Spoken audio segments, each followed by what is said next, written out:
Hello, everybody. Welcome back to EverQuest. One more night before we start raiding tomorrow night should be Plane of Sky.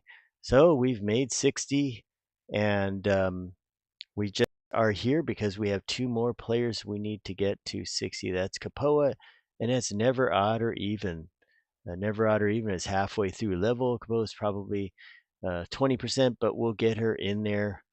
And what else do we have to do? That we got to get it there. So everybody else is getting there at 60, and we're about to get ready and go to the office. That's right. Okay, let me put this up. I wonder, let me see if we can invis past these guys. Give me a moment here. Let me get my invis loaded. We might get lucky and be able to just invis past the whole big bunch. I'm gonna try it. Everybody pop your inviso on. Okay. All right, all set. Let's go. So far, so good.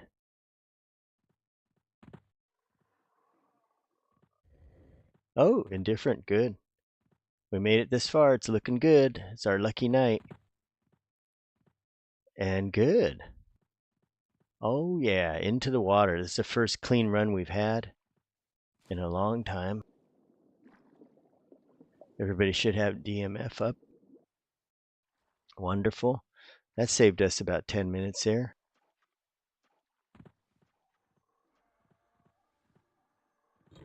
Okay. Taking another bath here.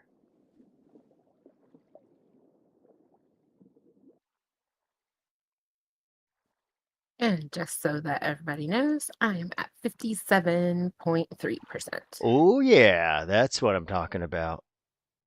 That's good. Now we just need to find Yendar. Yendar. If we can get that crazy Yendar to spawn, then that'll be the greatest thing. Okay, cleared. Come up. No, they don't Okay. see invis. Oh, yeah. Going right past him. I'm liking this here. Oh, Krupp Wizard. He doesn't see either. Wow. Blind as a bat. Oh, I'm liking this. But I'm sure he's going to get vicious with this. Let me go over here. What do we have down there? Priest. 50 and warrior 52, just a little high. Oh darn. Let me see here. Let me think. Okay, let's go left, guys. Everybody got inviso up. Let's head left. Let's just do this, I'm sure. It's our favorite way to go. A priest here. Okay, he is 454. We're gonna go past him. Oh, look at Warrior all 50. warriors. Okay, well, should we get this guy here? Let's see if I get him. Let me mez him. Okay, popping mez on him. He's been mezzed. Oh, wow, Not the all. priest left. Wow, good. Putting him on extended. This is where the action begins. Okay, we're going to have to clear it out. Got two incoming. Okay, battle plans, Bosha. Okay, let's mess him up. Two of them, wow. Okay, you got dispel, Bosha. Yeah, I gotta get loaded back. Okay.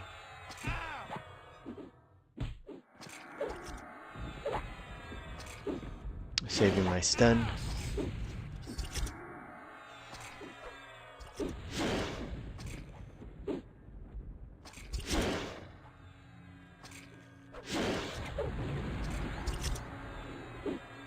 Popping him with stun. Don't you go nowhere. Get him. Let me drop a little mez right on top of him so he doesn't heal himself. Got him.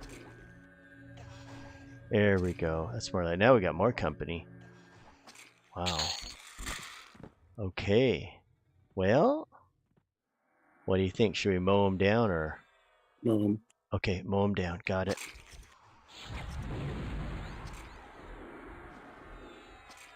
Okay, that's the other one.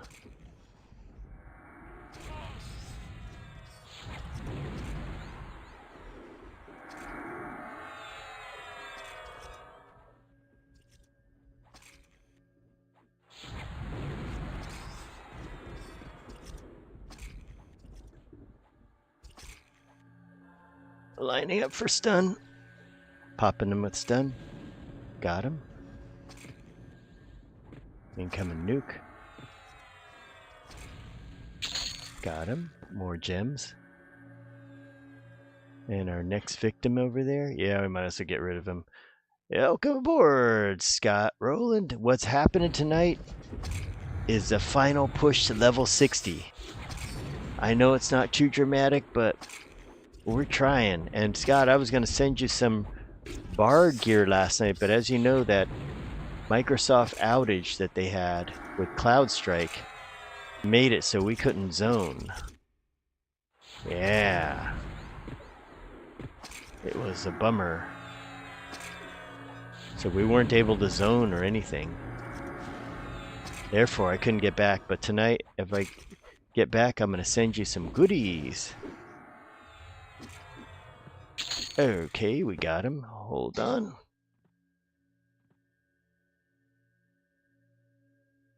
Okay, let's move up. Oh, we just kill anything in the way.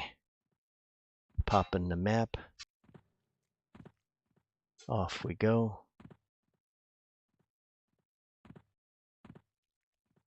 Looks good. Oh, there's a bunch of guys there. Oh, which way do we go? We go left, right? Yeah, go left like this, and then we hit the hairpin turn. Oh, watch out. There's one guy there. We better wait. We better wait till he comes back here. Oh, one from behind. Here we go.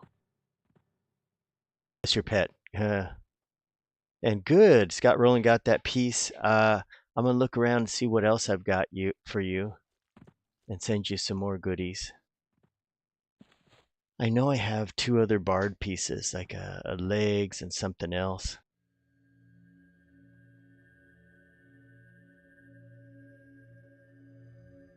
Huh, he went around the corner. Okay, let me prepare to run a pacify.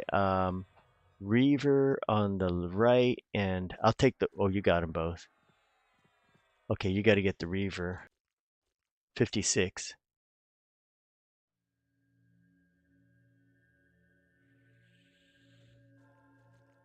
Okay, your success. Let's swing. Go in here and swing right at the hairpin. Oh, and let's move up a little bit here. Right about like this over here so we don't pull too much aggro. Ah, come on, darn pet. Doing here. Yep, and there's another one.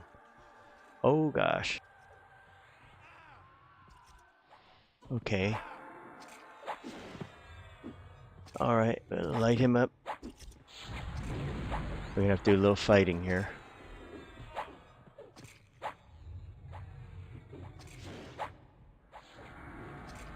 Just gonna unload on him.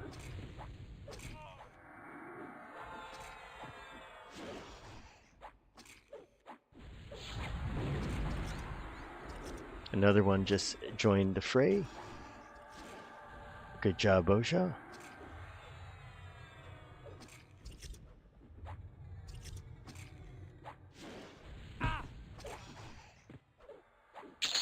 Okay. What do you think? Should we try to blur or grind through them? Yeah, we're here. Might as well grind them. Okay. Nearest one to us right here. Okay.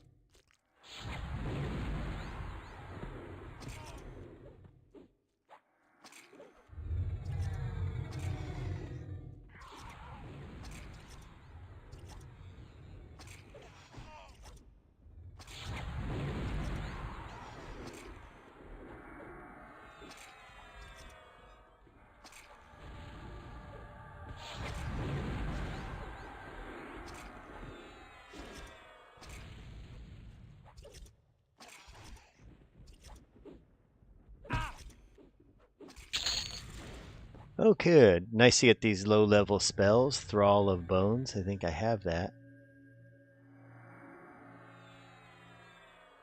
Blurred. Okay, blurred. Okay. Let's, I guess we can go right by him. Let's go like this. Hope he doesn't come visit us later.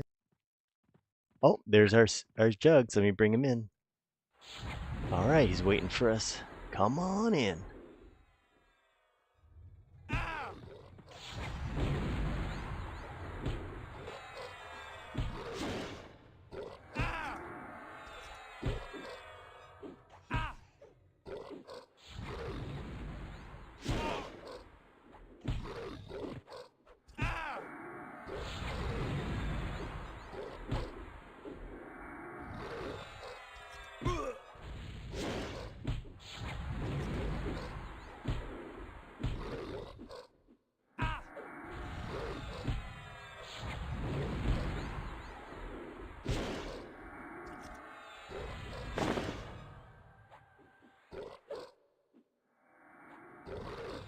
I like when it goes smooth like this. It's very, very smooth. Let's Yeah. go over here. I'll wait right here for the setup. And we'll let Boshaw do his magic when he's ready. Medding up.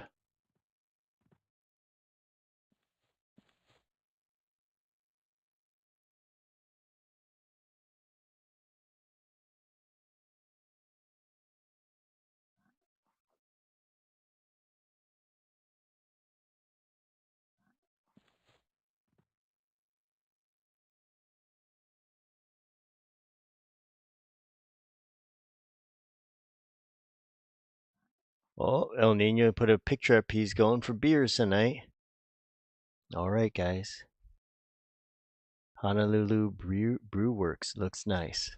Yeah. Yeah, nice. Yeah.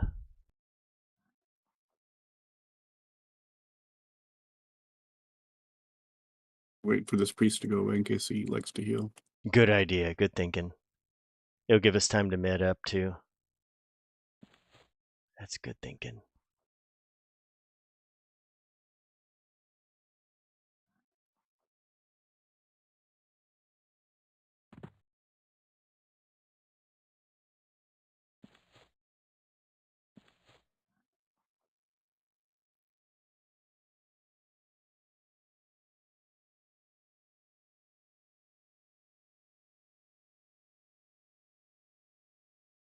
So whenever you're ready, Boshaw, it's your call.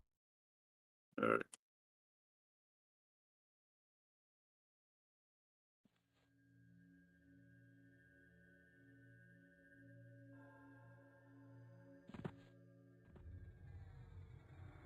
There we go.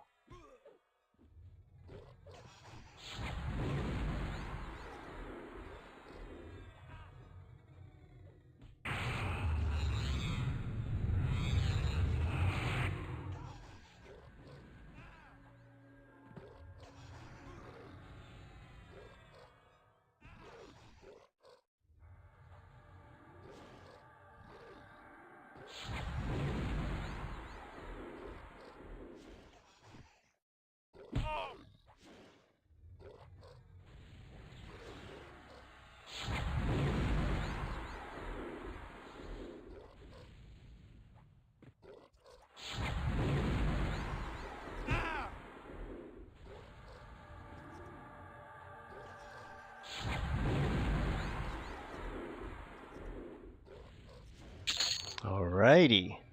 I think we can straight pull this guy down there. Let me try to pull him here. I think it's okay. This other guy... Well, here comes the other guy. Okay, we got him. Okay, great.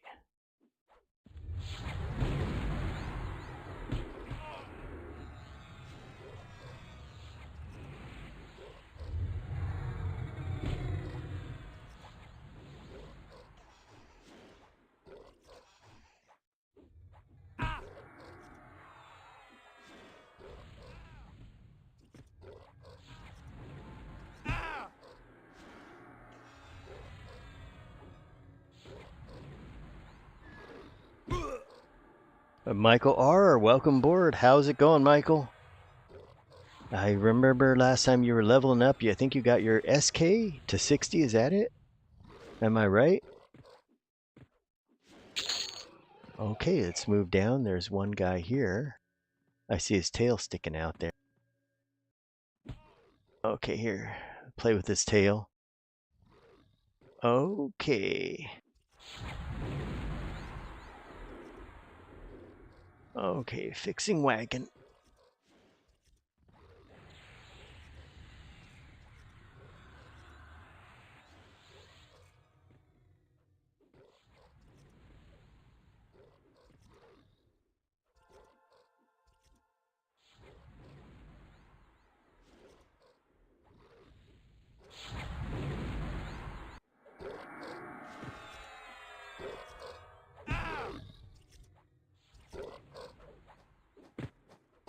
All right, Michael got his epic. That's great. Wow, did your guild help you get it? Cause some of those epics are tough. Necro 57. Oh my gosh, you're the leveling machine. Got it going on. Look, I'm just gonna wait here to med for a little bit, and then we'll get ready to. There should be a roamer.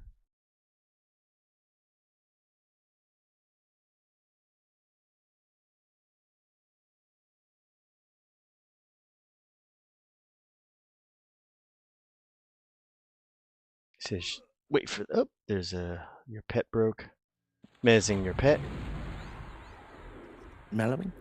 Okay, you got him.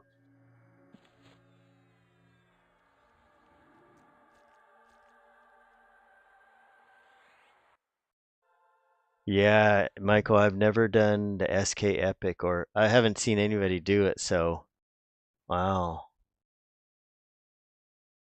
Or for the only Epic that I've actually remembered was we helped somebody do the Cleric Epic, the Rogue Epic. I like the Rogue Epic a lot.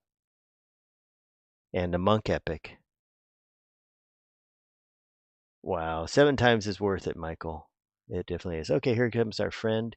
He's here for the free lunch. All right, just on time. That's the way we like it. Have him come running out.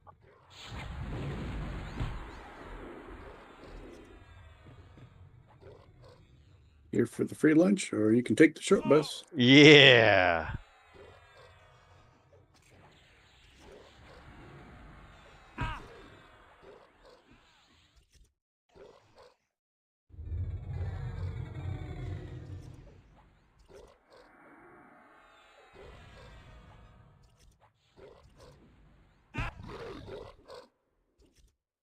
I'm just curious, has anybody out there tried out the new game called Once Human? Kind of interested in that. It's free to play all the way. It looks like a nice shooter, looter shooter. Another game we're interested in is Escape from Tarkov. Has anybody played that? Well, I'm always interested in you guys' opinions because those are the ones that really matter the most. Sometimes when you read reviews of games, let me sit down here. When you read reviews of games, it's really hard to tell, especially from big channels. Some of them like every game.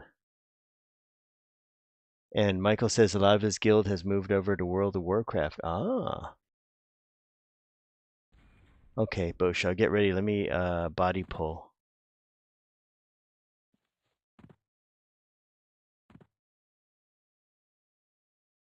Okay, let me send a pet to get him. Make sure it's ready. Okay, now is the time.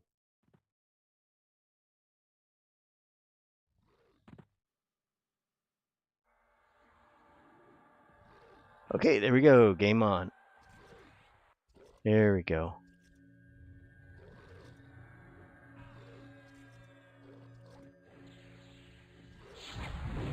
A good job.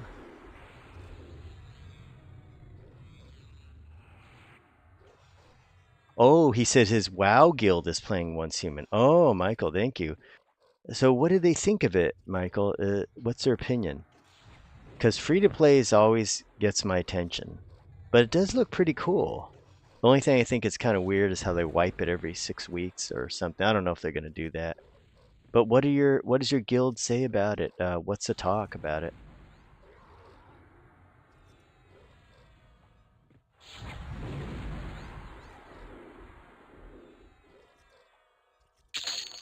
Okay, good. This goes to Kapoa. Because we've played Division 2. We like that a lot and still going to go back and play that. But Once Human kind of looks like it. No idea, he says. Okay. Well, if they ever say something, like if they say something to you like, you know what, Michael? You can have all my stuff. I'm going to play Once Human. Then you got to let us know. Because that's exactly what happened when EverQuest first came out. And now you guys all know that story. I was playing another game, Total Annihilation, and people started disappearing. And Fortitude, yep. And they started disappearing right and left. Okay, Bosha, go ahead and pacify. And I'll pull left.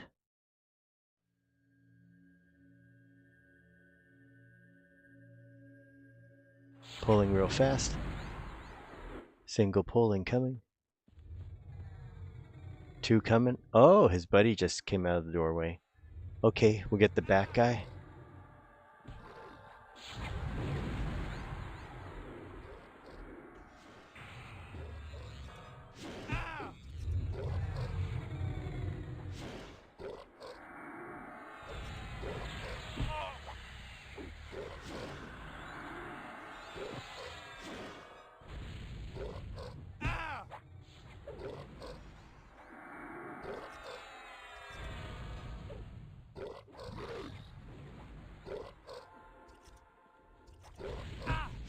I like the idea of Escape from Tarkarov. I know why Bosha likes it, and the idea is fantastic. But the more I read about it, I start finding out that supposedly there's a lot of cheaters in there. That's always a bad situation. But boy, that game looked like it could be thrilling. Then I read about, well, maybe PvP is alright. PvE. And I find out PvE is really harder than PvP. Because the AI can see through cover and walls and all that. Real basic type AI, right? They can't really determine anything. They just know and shoot. And... God mode. Right, right. Yeah. Let me snare this guy here. There we go. Okay. It's funny we got all these spells here. Okay, I'm gonna pull that other guy. And then after that we can get a little man and go out to the hallway and make our way down there.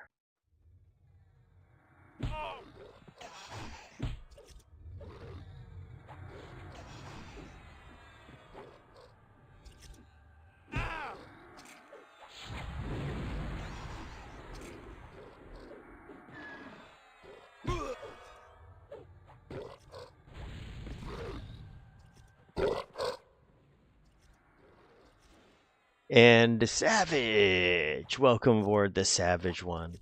We got one more, we got 5 tonight, so we're getting there.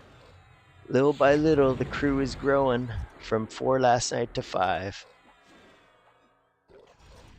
So we're back at it. But tomorrow we should have more. If we get El Nino he wants to do Plane of Sky, then we should definitely have more. Like one group, at least 6 or 7. Rage of Zom. Alright, so what we can do is just wait here for a few moments, med up a little bit, and then we'll make a push right through that doorway. What I do to see if the guy's there is I press F8, and I see nothing there. I'm just going to move up to about here, do my med here. Every once in a while you hit F8, and you can target him through the wall. And how's it going, Savage? Any savagery tonight? There's nothing behind the wall. Just getting a little mana because last time we went through and there was 3 of them. Right on the other side.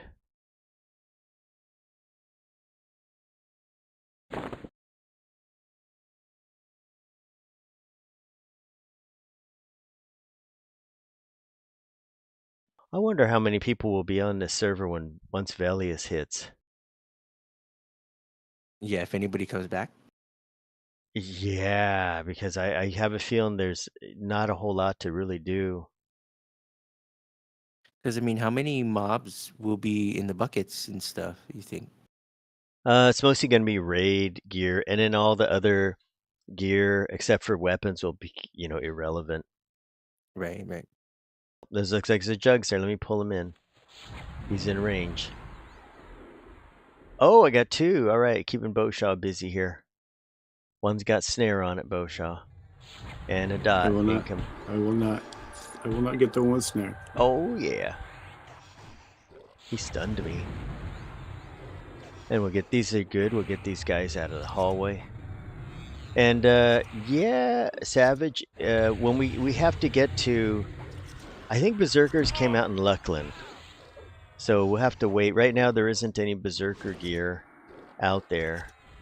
I saw some Beast Lord stuff, but not Berserker Yeah, the spells, yet. right? The Beast Lord spells. Yeah, that's all I saw.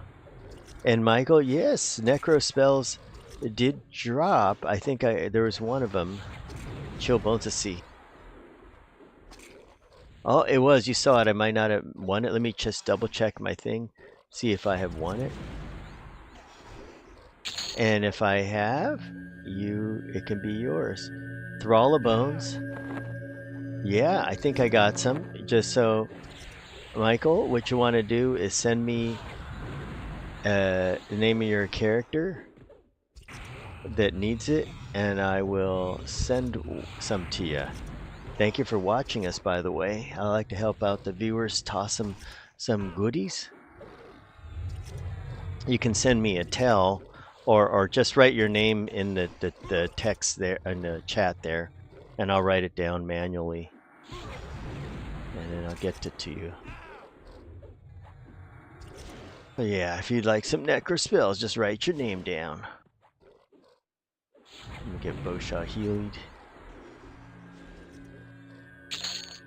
Okay, there's some spells here. We got Conjure Corpse. Okay, that's a necro one. Frost. And this. Oh, Travis, the Savage one was doing Dark Age of Camelota. Okay, guys, let's move through here. Mine as well. Before we get respawns here. And we're going to head to right. We shouldn't have too many. And if we have one, we'll just blast them out of the water. Or out of the rock. Oh, there he is. I see a stinky butt go by. Okay, come here, stinky butt. Uh-huh.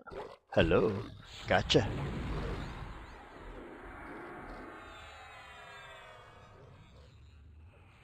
Well, Serial, you are right. Michael's guild is playing Once Human, his WoW guild. Nice. Nice, nice. That's amazing. Wow. He doesn't know how they feel about it yet, but the fact that they're playing, it's a good sign.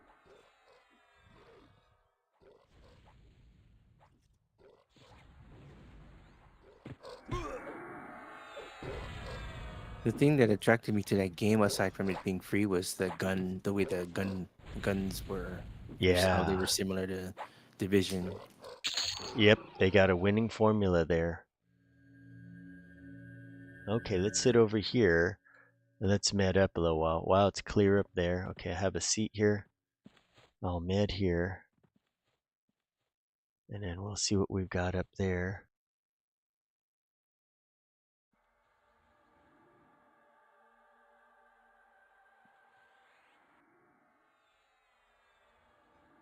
Oh, look at all these corpses here.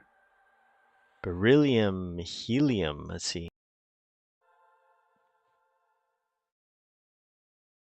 One thing I like doing that's kind of funny is I like to res dead bot players, especially when they're in the middle of a raid. Because if they have auto accept res, what happens? They get pulled out of the raid. Oh boy. Yeah, that's a fun one to do. We did that a lot, and I did it on the test server, and I res one of them, and then you know you just don't know which one you're gonna get, and I start resing a bunch of them. And then the guy sends me a tell says, "Would you stop resing me? You just FUCK'd my raid." Had a box raid going.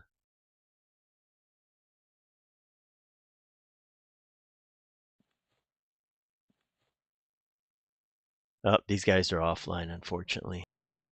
It's always fun to res them. Resin the bots. Oh, there's one guy up there. Let me get him. Bringing him in. Might as well clear him out while we got a chance. We'll just carefully work them.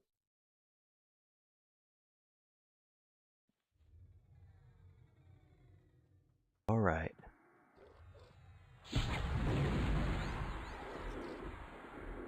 There you go.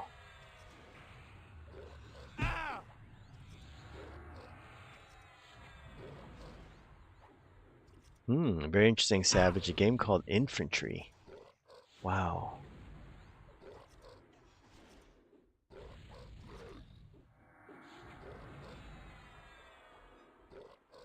Slowly grind these guys down. And we should get a repop of the Protector and Tolapumge at some point. The spell is Blizzard. Blizzard makes wow. Missed him. Hello. Okay.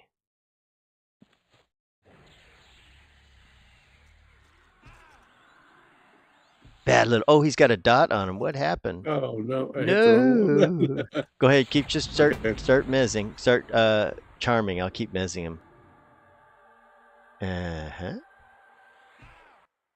Might get through. There you go. Okay, you're just gonna have to wait for 32 seconds to get asphyxiate off him. Yeah, and try to redo everything, right? Yeah, let me throw him a buff.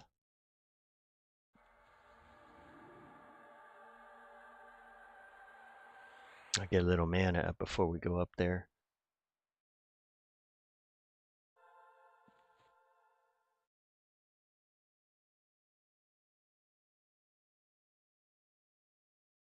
And that's my favorite way to mess with bot groups. They usually leave corpses around and just res their corpses and pull them out of big raids. With that auto res, I wish we had a chance. It'd be so funny.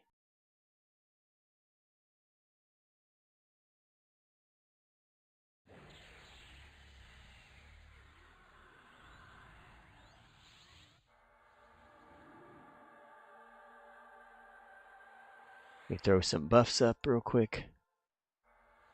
Wow. Ooh, I was able to give him a warrior weapon. Really? What weapon did you give him? The something Dirk. I forgot what it Oh, was. Croaking Dirk? Oh, that's funny. Yeah. Nice. Oh, that is hilarious. I got to put up my my conversion.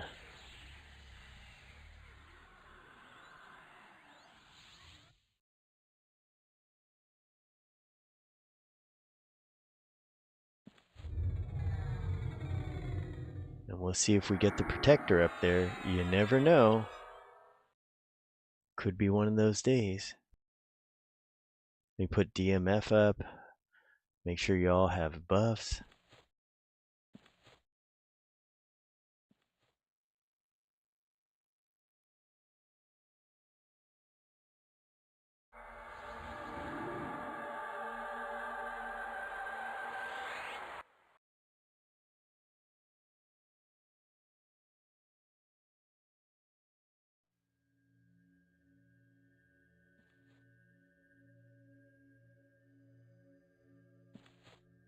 Okay, I'm going to go take a scouting trip up there. I'll be right back.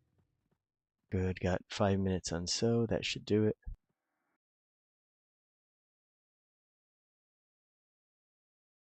Okay, let's see what we have here. Oh, we do have the protector. He is up. Very nice. We have one of his jugsies. Let's pull him. There we go. We're going to thin it out, and we're going to get him single. What? We got 2. Okay, so he aggroed another. Mine as well. Here we go, Boshaw. We got 2 incoming. One's got a snare on it, and that's our target. And the first one has no snare. Okay.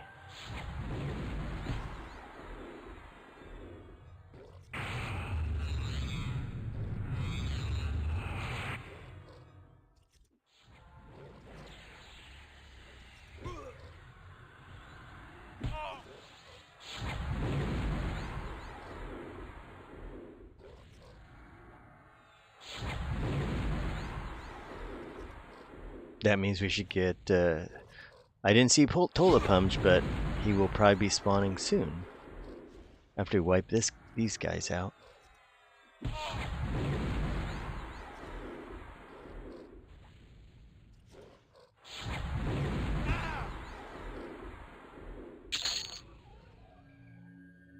Next victim.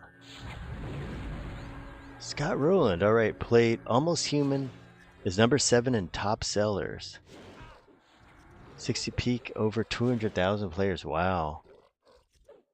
Yeah, I already downloaded it from Steam. I'm looking to give it a shot to see what all the hoopla is about. But you know, free is free. I wonder how they're even making any money in that game. I wonder what they're... Right. How do you think they're going to make money? Not sure. And I know it was the game, the alpha was full. The servers were full all the time. Wow. That's saying something. Let's go check again. Ooh, look who's by himself. Come to Papa. Oh yeah. He sure moves fast for that guy. Okay, here he comes. Come to Papa.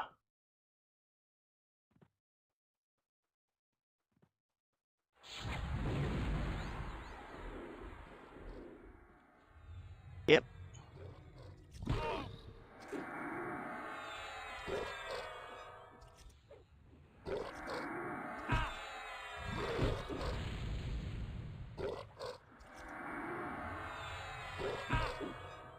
Lighten him up.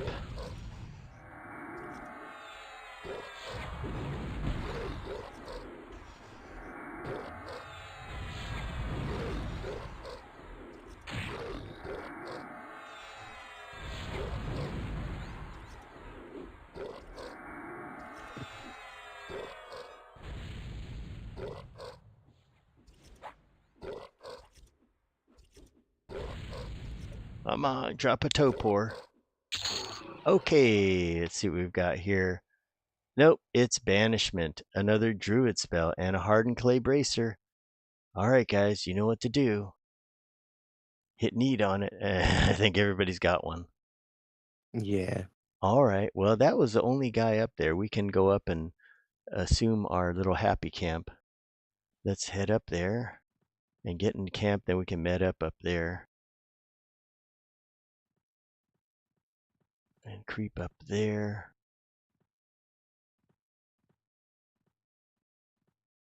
Let's see, there's one guy to the left. We'll just go past him, go to the spot. And then I'll pull him over there. Okay, I'll bring the guy over here.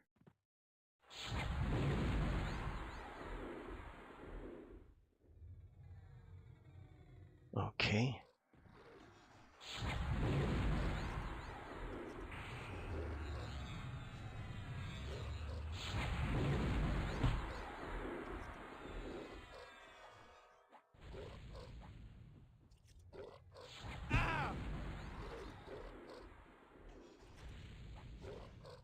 I'm glad we got Topor, because if there's one level 60 that you really want to get, it's going to be Topor. That's the one that makes the biggest difference. Like other ones, like Divine Intervention are good, but Topor, wow, you're going to be using it all the time. Okay, nobody won the Bracer. Okay, I'll give it to Never Odd or Even. Okay. All right, let me med up just for a little bit. And then we'll let Boshaw break up the Tolapumch camp.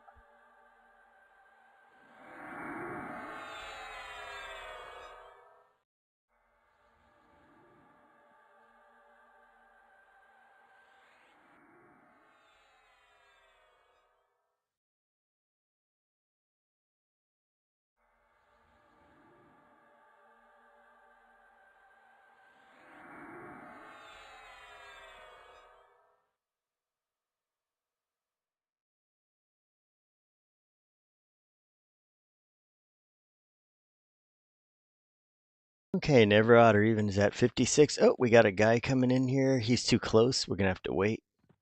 Oh, no, I think I can pull him. He's far enough away. Let me get an angle on him. Let me see if it works. Oh, it didn't work. Here he comes. I got two. All right, one of them with snare is one we kill. The other one is... Oh, I just sped things up.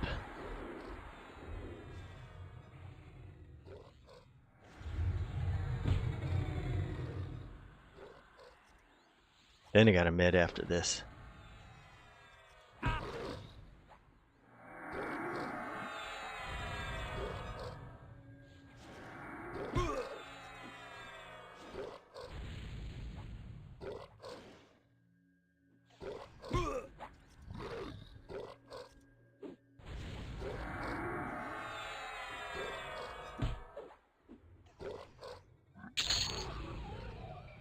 Okay, the spell is Dictate. Oh, do you have Dictate, Boshaw?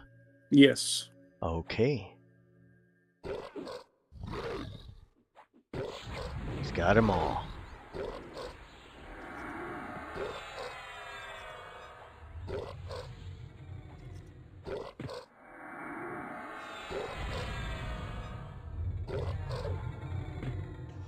Yes, RE, welcome aboard. He is right around the corner. We're working our way. Once we get a little mana, we're going to take Tolapumch. He's got one jugs left around there. He drops that robe. We got so many of those robes. And there's another pile of poop rocks that just came up here. I'll go ahead and pull him before it's too late. Let me go ahead and get this other guy over here. There we go. That way, you know, Tolapumch is going to be here for a while. Mine as well. Bedlam! I know Boshaw's got that. Mm-hmm. That's right, we'll kill him for you, RE. And Boshaw, what do you feel about those spells? Have you used any of them? I think I have. But they're not like on the main list No. of... Yeah, I kind I of mean, there's found only some... certain spells you need, and all the others are kind of like fluffy spells. Yeah, you go. Fluffy spells, like defoliation. Yeah. Fluffy, Those are for bougie people. Yeah, they're like, oh, I got this, but I'm never going to use it. Yeah, that's right.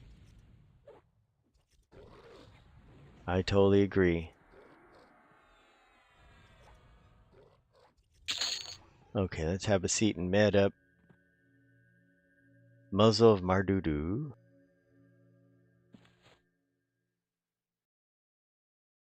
It's funny, we got so many level 55 to 60s, but not many of the lower spells.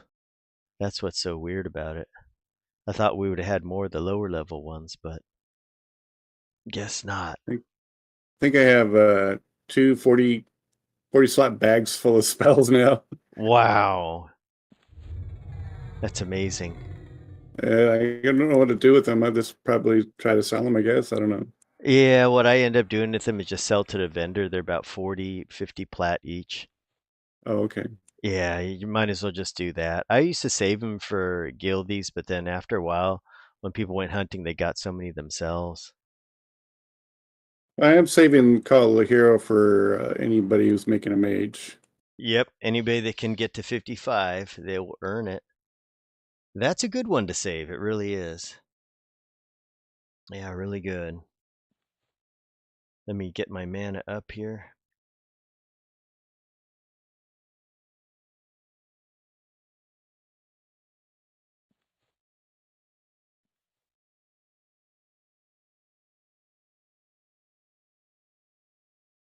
Yeah, and Scott Rowland, yeah, once Human has videos up and everything, a lot of games, all right, Bowshot, go ahead and do your magic. Yeah, YouTube nowadays, gamers get the videos real quick.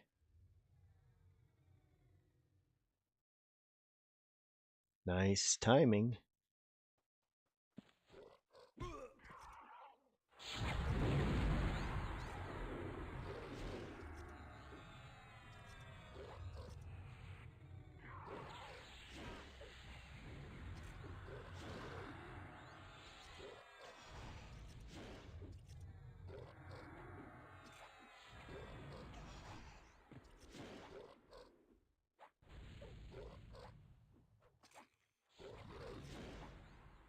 And after we kill Tolapumge, we'll figure something out. Come on, Tolapumge guy, where are you going? Okay, he had a gem. The gems are very valuable on this server because they're worth money. Tolapumge incoming. Oh, yeah. Uh-oh, he's going over there. This guy is the most pussy out of all of the mobs out here. If you guys missed that other video we did with the bot army, resurrecting the bot army, even their monk, who had their back facing to him, had no buffs, took Tolapumge forever to kill that guy. Oh boy, I'll tell you. That shows how weak Tolapumge is. He is so easy to kill. Yeah, look at this. And guess what? He dropped his stinky robe again. Banishment again. Wow. Another druid spell. More banishment. And that robe. No, my gosh. Okay, gonna net up for a few moments. Let me look over. Uber fat loot. Yeah, fat loot. You got so many of those robes. We could use them as toilet paper. Yeah, right. I mean, we got a lot of them. Oh, this guy didn't like that. He We resisted. can make it like a quilt, you know. Yeah, or like that server we're on where we got all the Ishva robe.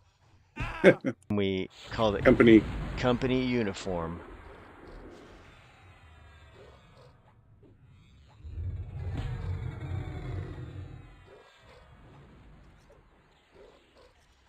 Almost done with this guy. Then we have a med break here.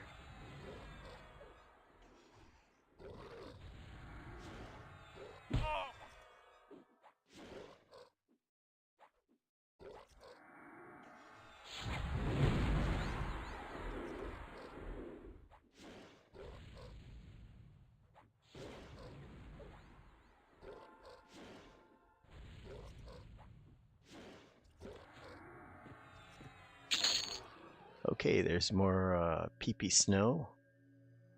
And Thousand of the Brute. Anybody need some brutes? Help yourself. Welcome aboard, Dan Hickey. How's your character doing, Dan Hickey? So, I just had a question for you guys out there. What kind of activity is good for two teenage boys to do? They're just totally bored during the summer, have nothing to do. What kind of activity can they do together or whatever? Anybody got any suggestions? Well, Teenage. They just have, they're bored during the summer. Any ideas what teenage boys can do nowadays when they're bored? They can hang out with each other, but that's all they got. Anybody in the stream or anybody have ideas? Looking for advice? Teenage, like about Video games. 17. Yeah, but beside are video games. Are they into sports? No, they just no, I mean, the parents don't want them to play video games and all that, but they don't do sports and all. Anybody out in the stream or anybody? Yeah, I'd say upper teens. Just hanging around the summer. Any advice to bored teens, boys. Something outdoors. There is no outdoor. Dan, we live in the city here. Ain't no outdoors here. It's all concrete jungle. You gotta run up and down the stairs. Yeah, Send they them could to the library. Make them get a book to read. That's funny. They're not going to end up at the library. Build a bike. give them some underoos and tell them to go look for park. You put the underoos on them with the park. Anybody in the stream has some ideas? I mean, we got fix a bike or whatever. Oh God, that's so funny. Underoos. Yeah, don't run around the city with underoos.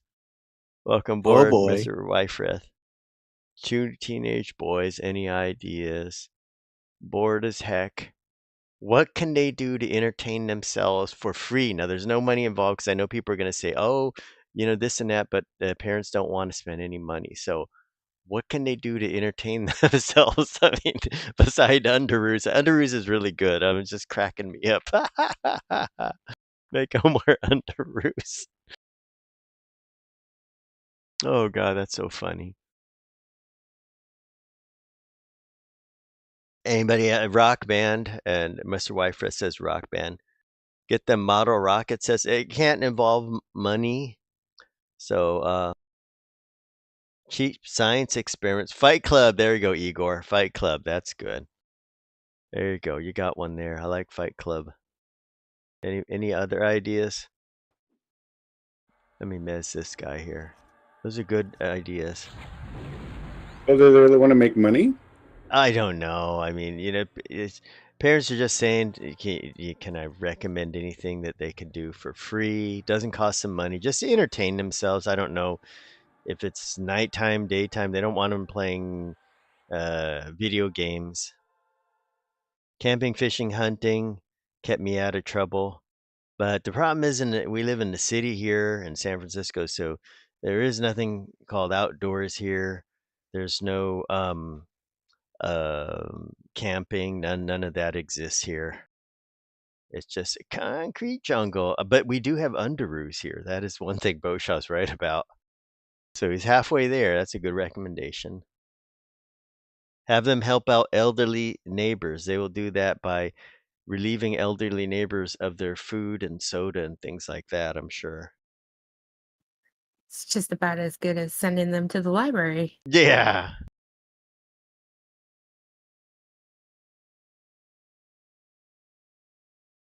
Yeah, still looking for any ideas. If anybody has any ideas, throw it my way.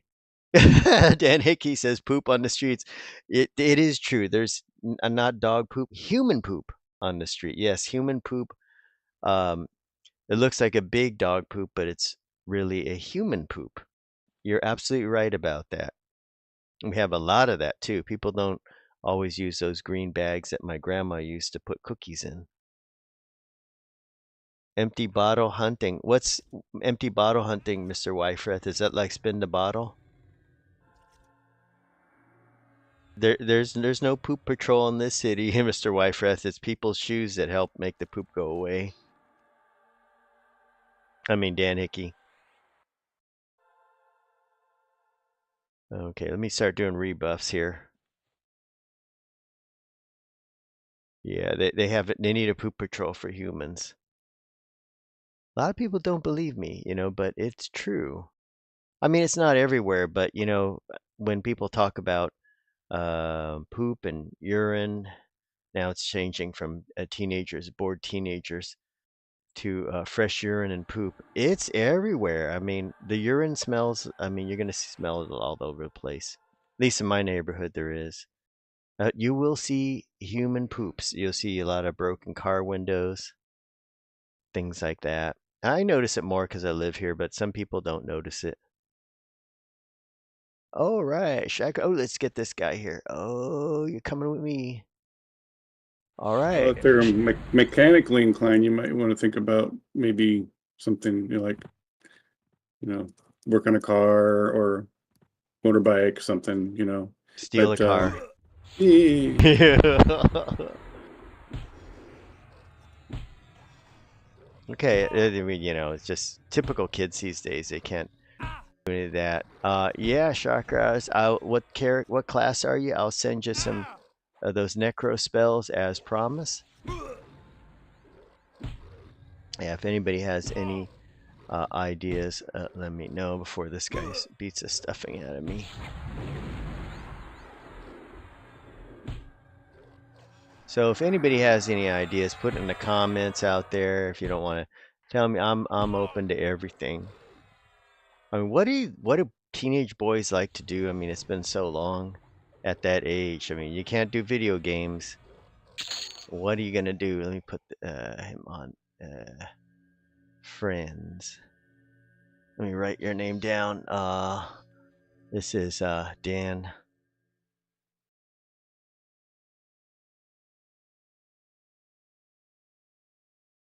Okay, and Shaq, S-H-A-K.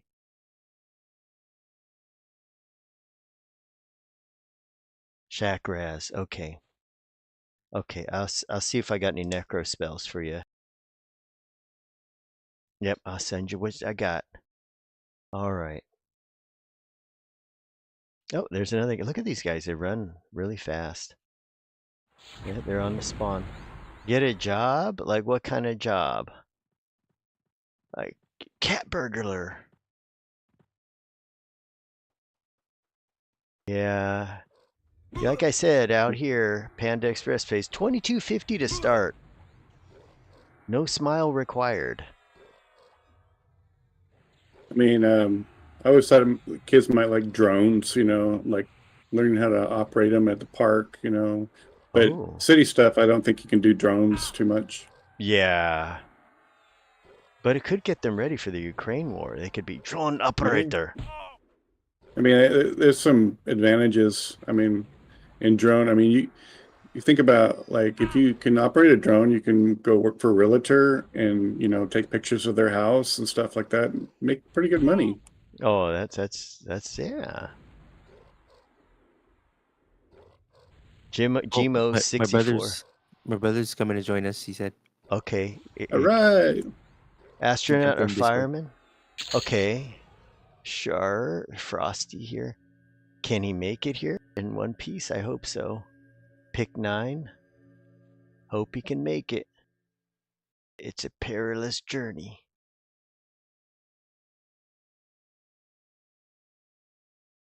That's right. Drones you use them for everything.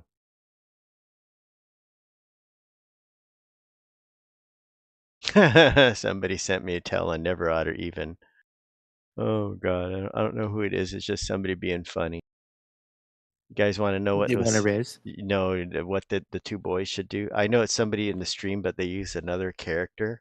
Oh, I to see. send it. Okay, you want to know what they said? No, what they said? This is totally funny. Okay, the two winning suggestions.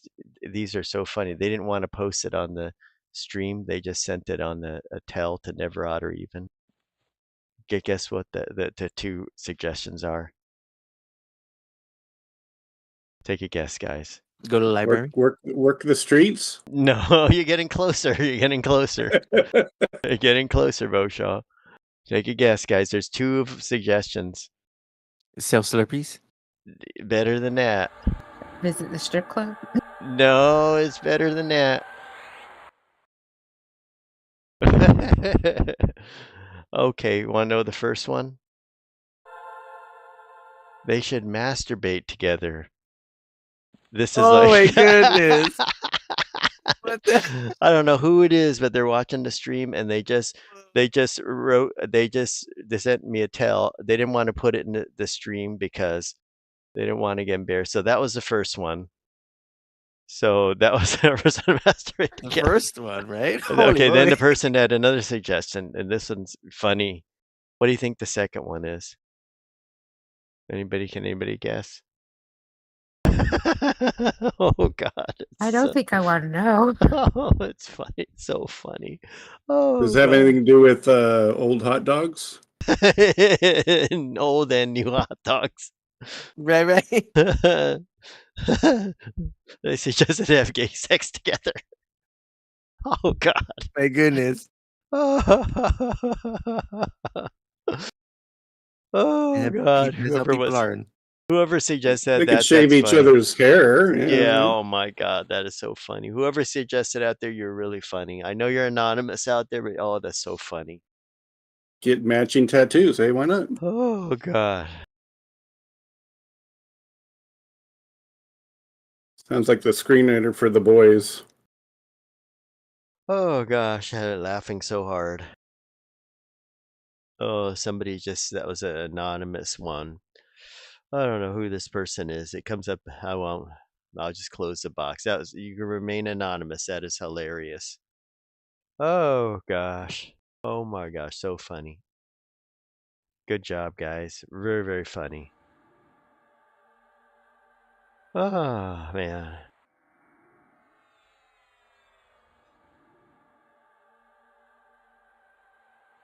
Oh boy.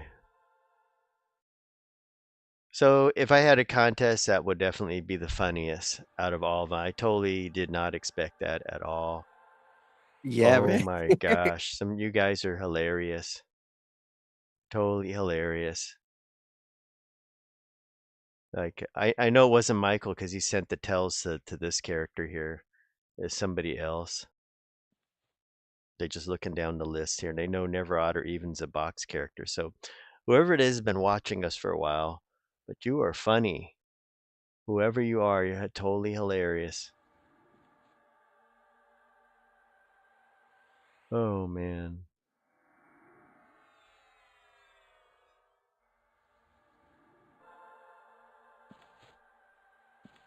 Let me go look over And here. then they send them to the library. Yeah, that's at the library.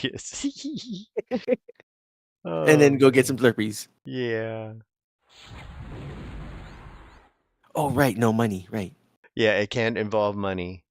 I have to go on Thursday. Then I have to go Yeah. in the time machine and go back and get the free Slurpees. Oh man. That is why, they came up when I looked at that and I was like, what? And I was like, oh yeah, it does fit the requirements.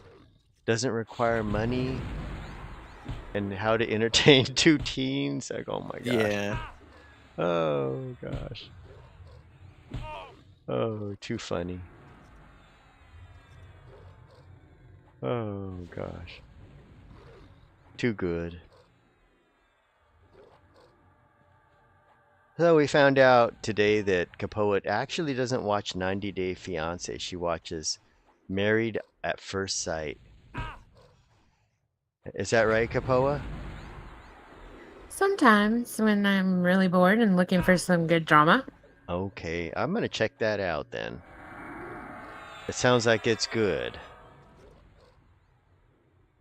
Yeah, be prepared for fighting and tears and That's what makes it fights, good. things like that. It's kind of funny. And silly arguments about nothing that just get blown up. Yeah. Yeah. The things they argue about.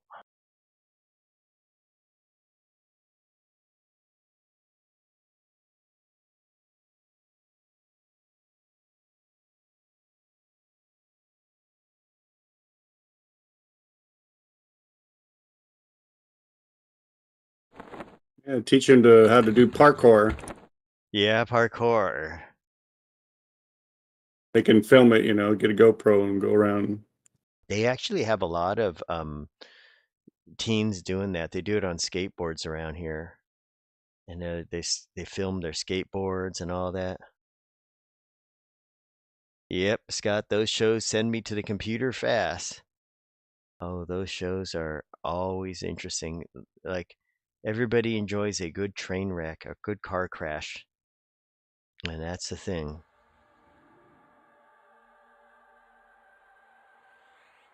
Yeah, you can kind of see the potential in that show. I mean, when they meet at the altar, getting ready to just get married, and it's crazy. There's like a huge potential for disaster type. Oh yeah. Like the one girl that came down and she's like met this guy and she's like, I can't do this, and she turned around and left. Wow. Did he not look like what she expected? I don't know. They didn't really ever explain it.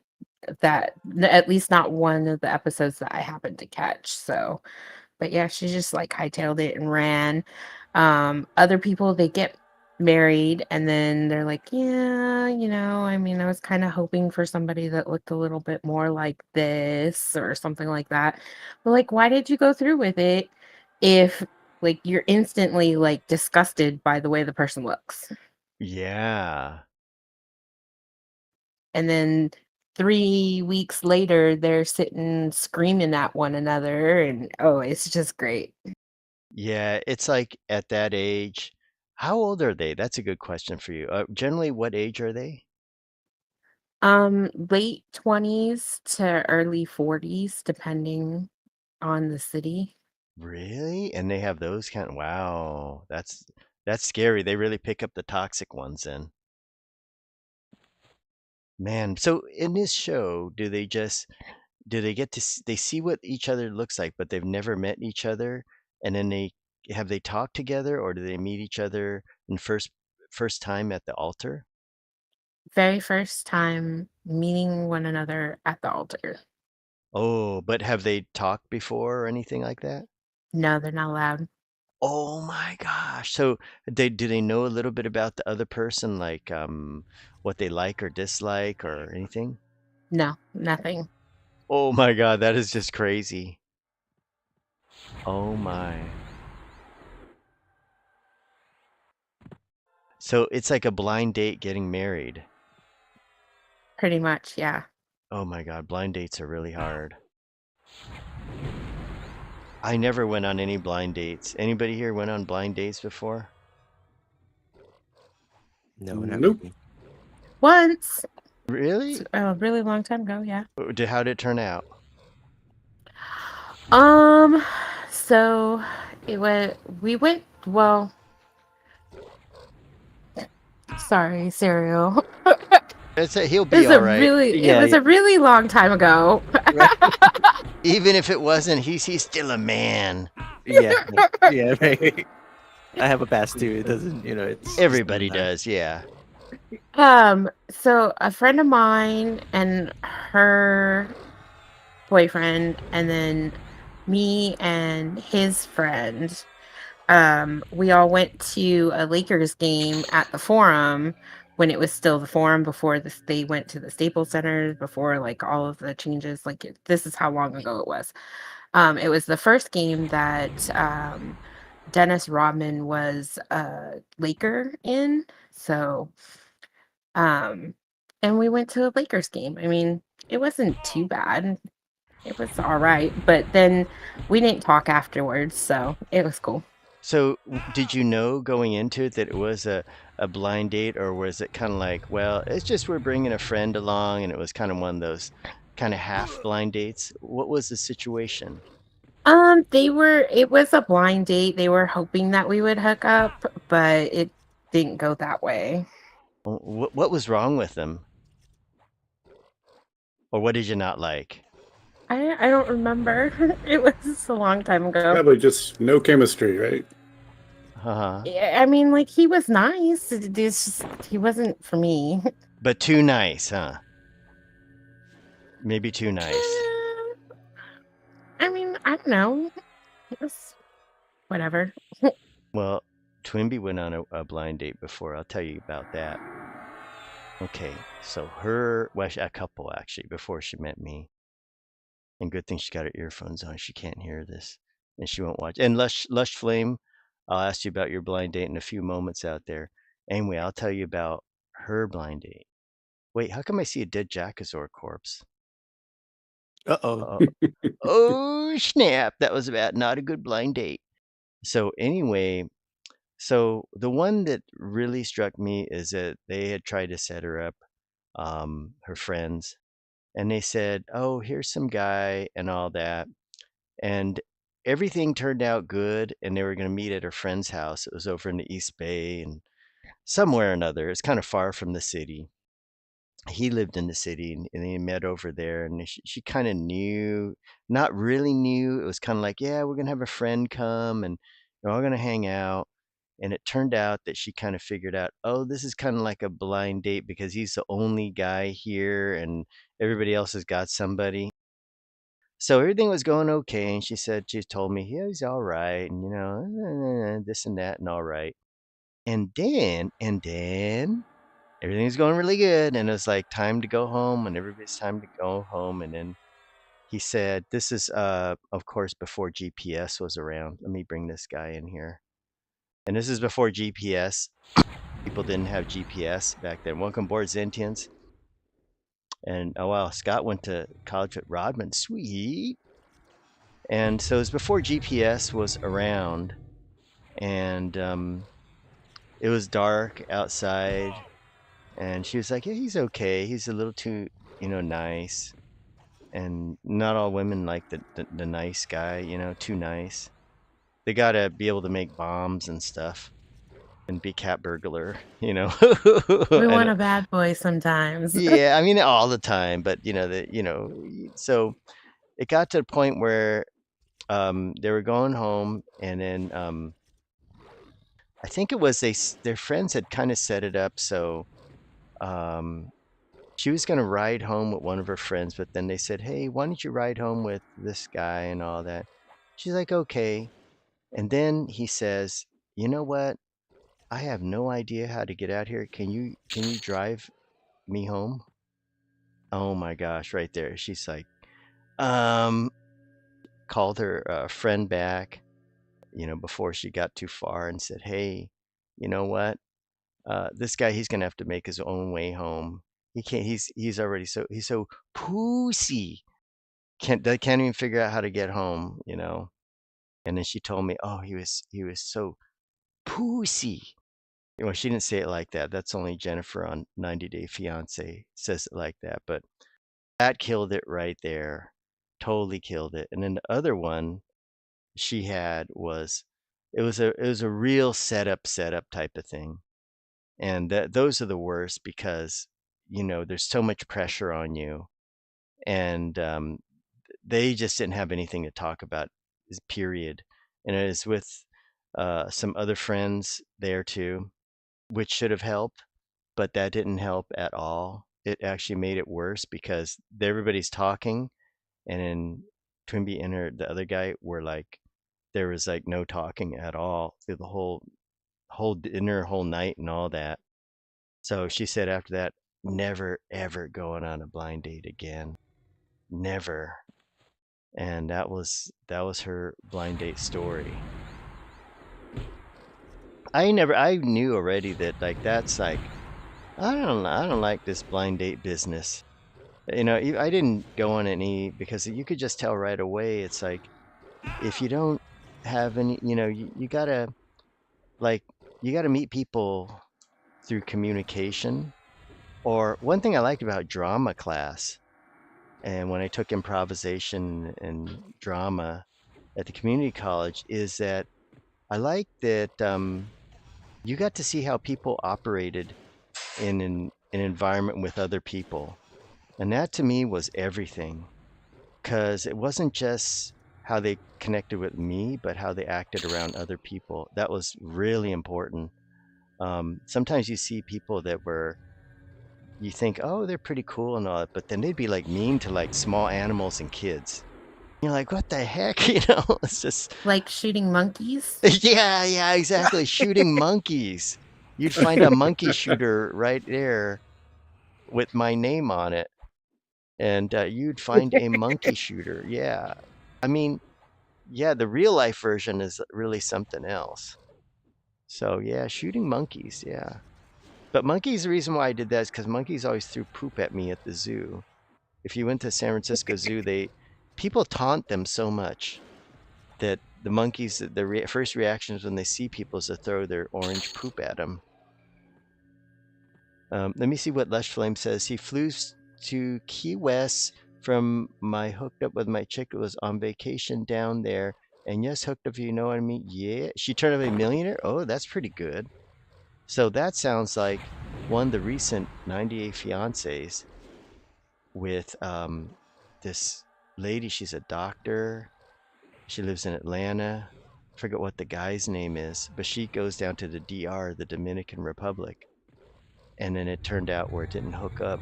It was a dating service. They say it never lasted, just a hookup. Oh yeah. That millionaires, sometimes they are whack jobs. And we are just leveling up, Zentients. Definitely, she could have been that for sure. And that's like there's a recent 90 Day Fiance where I forgot the lady's name. Maybe it's Lisa or something. She's a doctor. She's totally rich, and she kind of I forgot what the guy's name, Victor or something like that. But he doesn't speak English, just speaks Spanish. And she's like, you know, like she's basically saying, "I own you." Let's see what do we got here. Frost. More frost. Spiritual strength. You need some spiritual. Nope, that's a beast lord.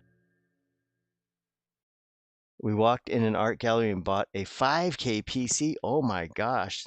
That's pretty good. Lush Flame 1366. Man, you $5,000 PC, you probably had a good PC. You're probably cooking at the EverQuest. I guess if you get it set up with like a 4080 or 4090, right? It would raise it up that much. Oh yeah, you get some crazy PCs. Oh my. Do you need a mage? We're pretty good for what we got.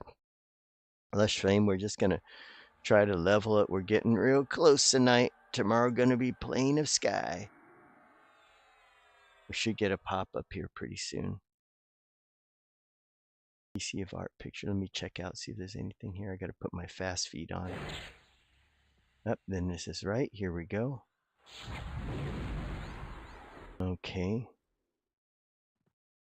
So yeah, I mean, you know, when we talk about married at first sight, I think like, man, blind dates are hard enough.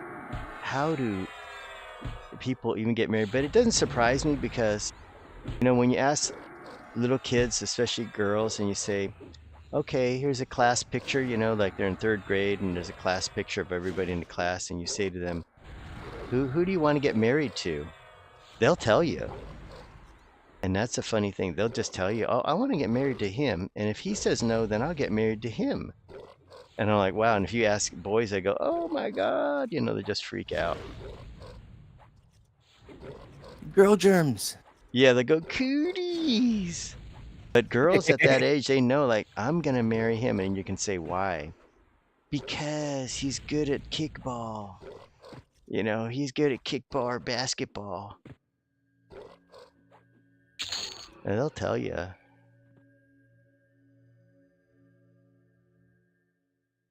PC art of a picture. Oh, that's what Lush Flame bought. Wow.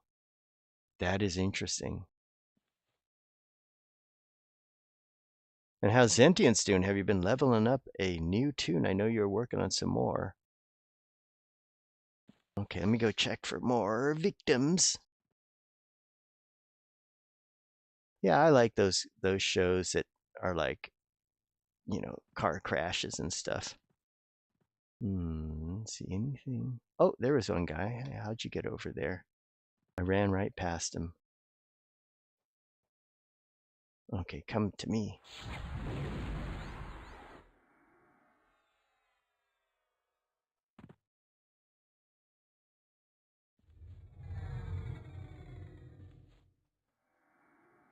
I think for reality TV, a lot of people want to be on PC. I want to be on TV, excuse me. I was looking over there. Why did I say PC? So they want to be on TV. That's part of it.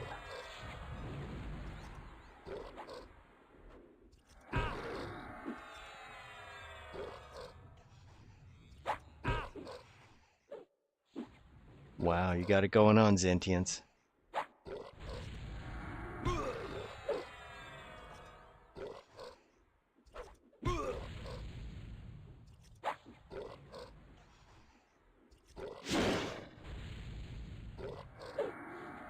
Yeah, because even though it's the reality, it's still supposed to be production based and all the writers and everything, right?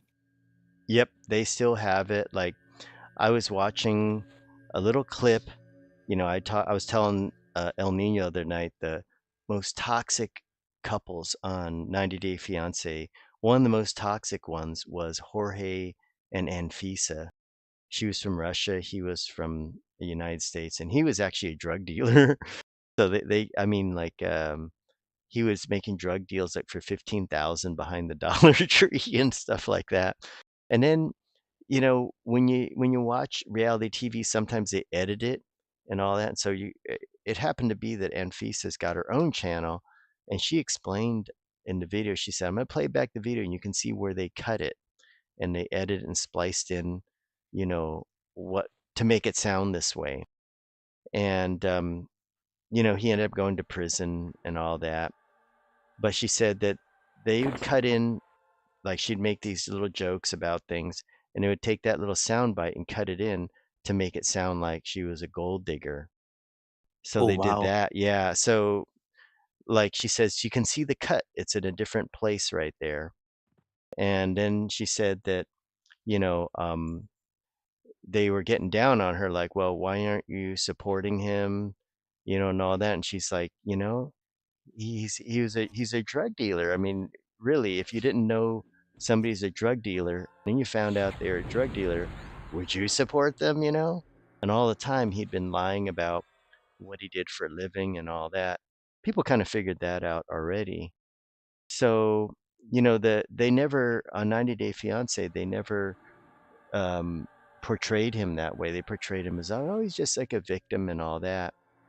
But he had married this one girl from Russia, and kind of tricked her. And she was only like maybe 18 or 19 at the time, and tricked her to coming over here.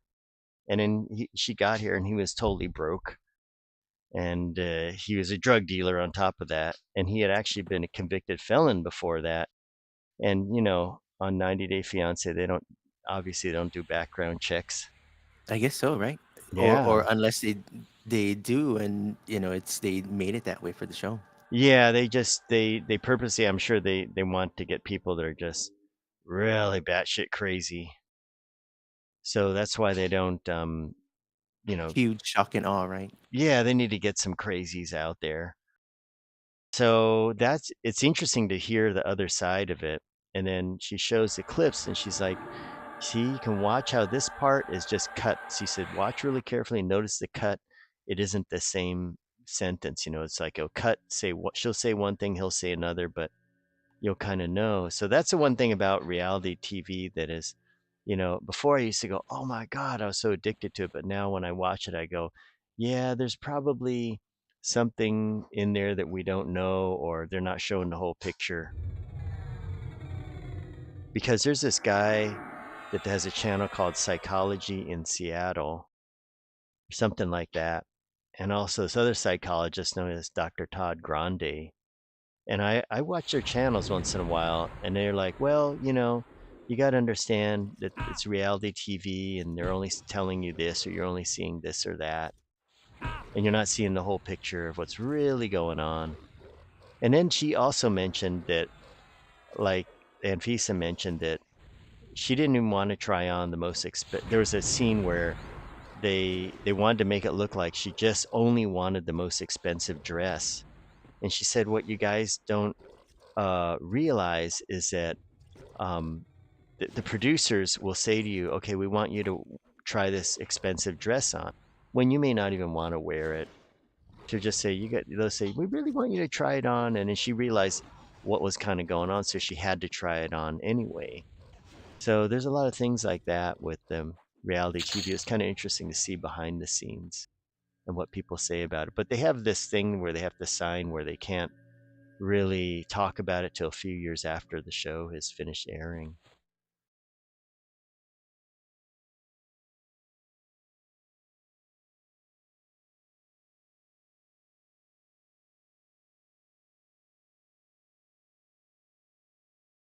And Scott Rowland says next week might try Black Burrow Permafrost. That would be an exciting one. If you're low level and you try out Black Burrow and Permafrost, very, very exciting.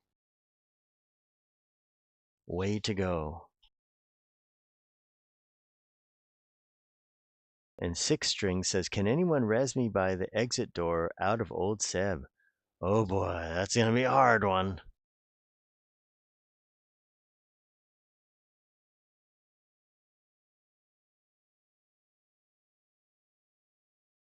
Oh, Bosha, hope he gets back in one piece. He's been beat up a little bit.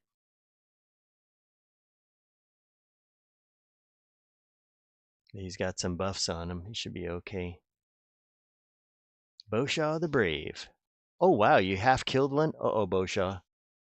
How'd you do that? Oh, he's trying to summon me for some reason. But you half killed them yourself? Oh my, he's going to summon all of us in. Try to bring him up here if you can. Uh-oh, your petster's running because... Oh yeah, it was too deep. I don't want to heal you yet. Try to get him up here before I heal you. Oh, your pet's on him. There you go. Keep it going. He's going to start summoning. You may want to try to throw a mez if you can. Oh, shoot, my Condid. Okay, get him over here. Let me get in tow so I can go and heal that thing. I got to heal the... okay, let me run up and heal that pet. Complete heal on the pet. Okay, let's get him here. Complete heal landing. Oh, save the pet just in time. Wow. Oh boy. I'm not even sure how he lost that much health. That's weird. Good point. Yeah, I wonder how that happened. Oh, we got another one coming up. Okay, let's back up, guys. Yeah, how did... Bosha, you're tough. You took him down halfway. Yeah, he'll start summoning. Wow. I guess that pet is so tough. Wow, wow.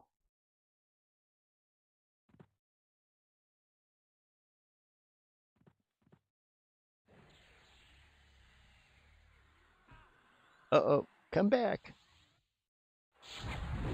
I think your dot is killing them. Wow.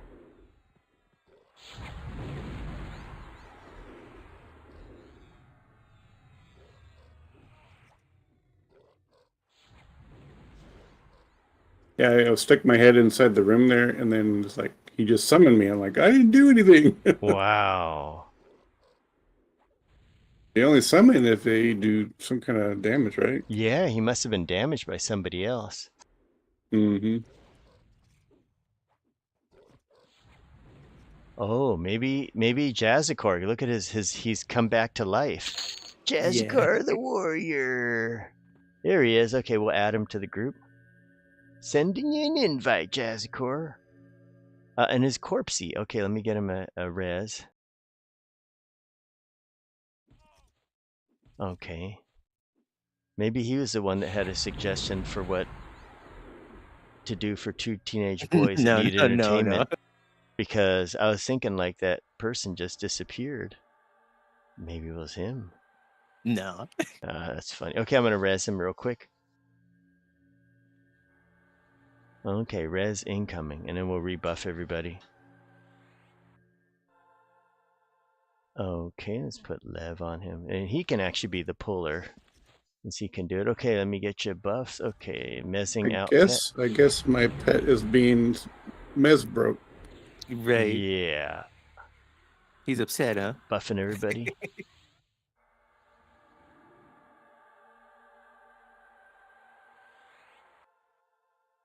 Okay, let's throw him some buffs.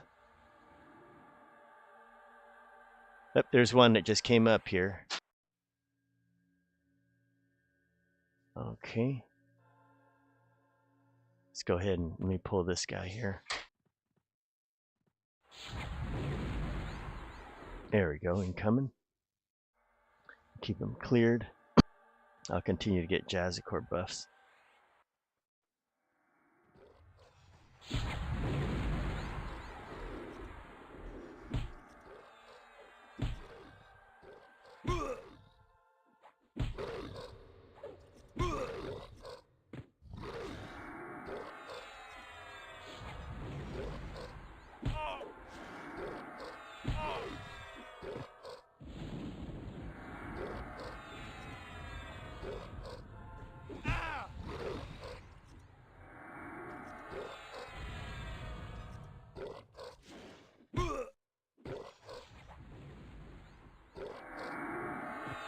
There may be more coming up the way.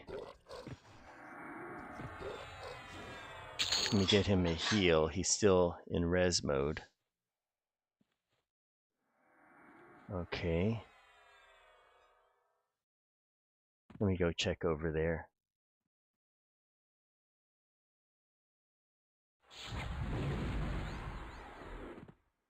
There we go. All right, we'll get him some buffer experience. I'm curious where he died at. I He didn't said, get. over, when we pop up from the water by the jail, Ah, his laptop lagged out, and I guess, yeah, his invis broke or something. Cloud Strike broke down again. Yeah. Oh, wow. That's kind of cool. He got his corpse and dragged it all the way here by himself. That's good stuff. Yeah. He's a warrior.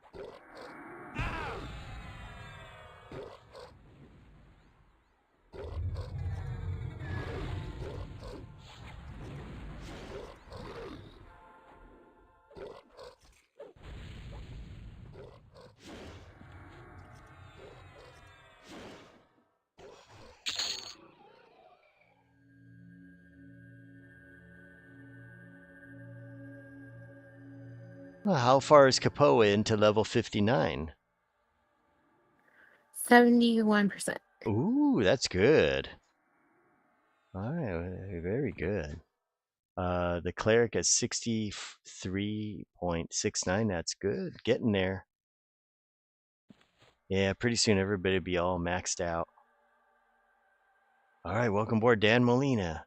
Piece of loaf of bread. Oh, yeah.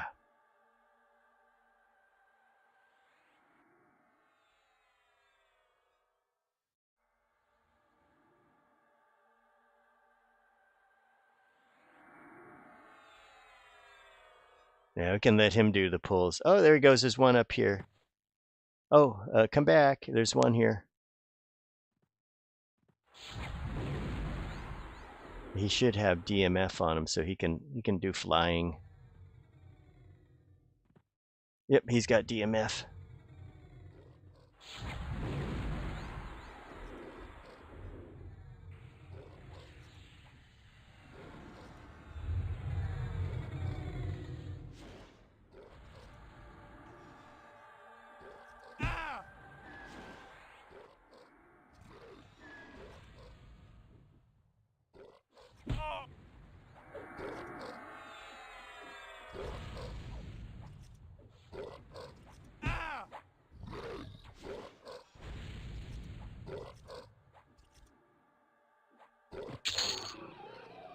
Some more of those slurpy snow for Kapoa.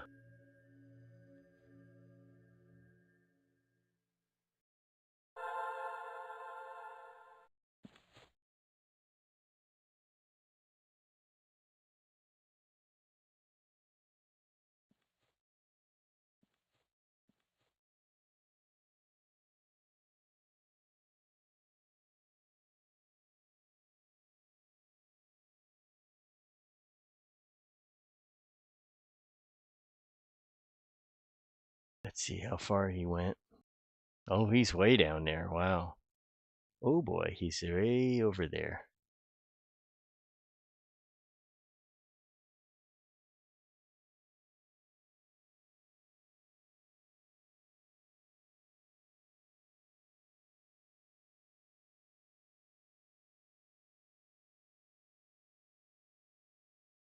Oh yeah, that's some good skills on the pull there.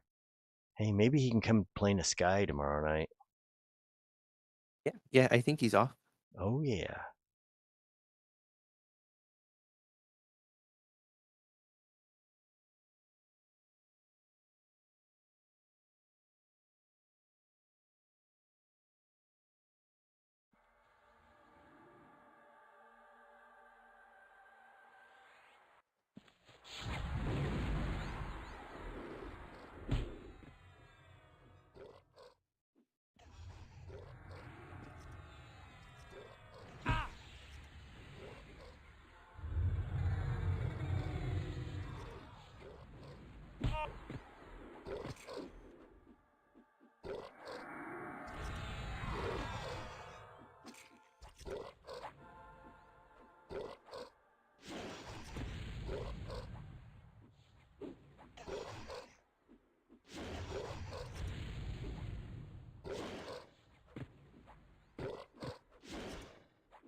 Dang, pretty good. He's got singles.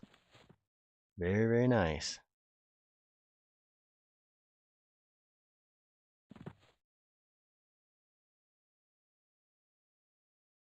That was a good movie. You guys ever see that movie called Singles? Came out in the No, 90s. no, no. Oh, I think it had Matt Dillon in it or somebody. I think I seen a trailer on it. I Yeah, that never was really good. seen it. It's kind of like Sidewalks in New York, one of those. Or no, actually, maybe it was something else. I forgot what Singles was. There's another movie it was made. It's around that time, the 90s, when they made really good movies. Studios had to come up with something new, so they had more indie movies. Oh, yeah.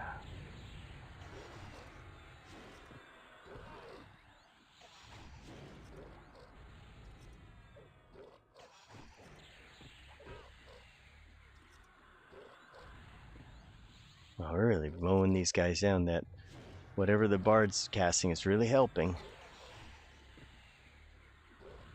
Wow, really helping. Wake of Karana. Just hit need, guys.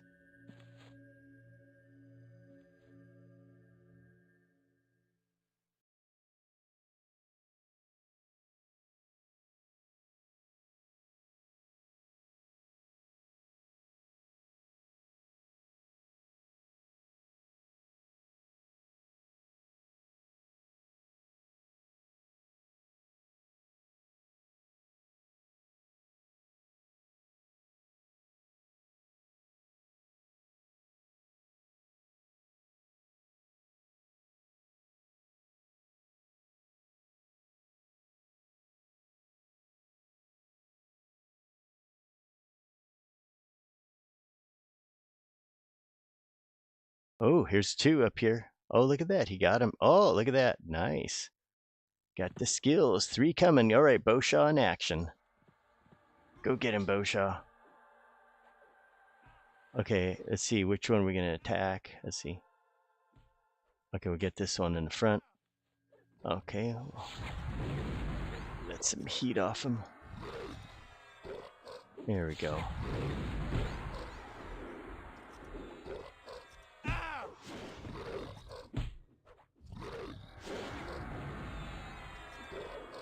We're mowing him down pretty quick.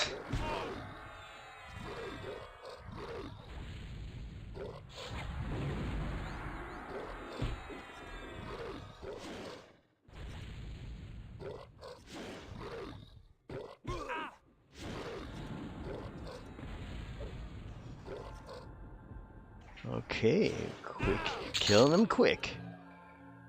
All right. Okay, I'll get one of these guys with slow on him. Attacking this guy here. There we go.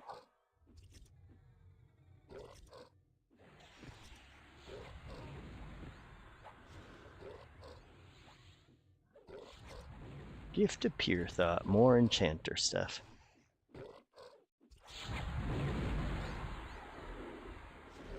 We should have spawns up here after this.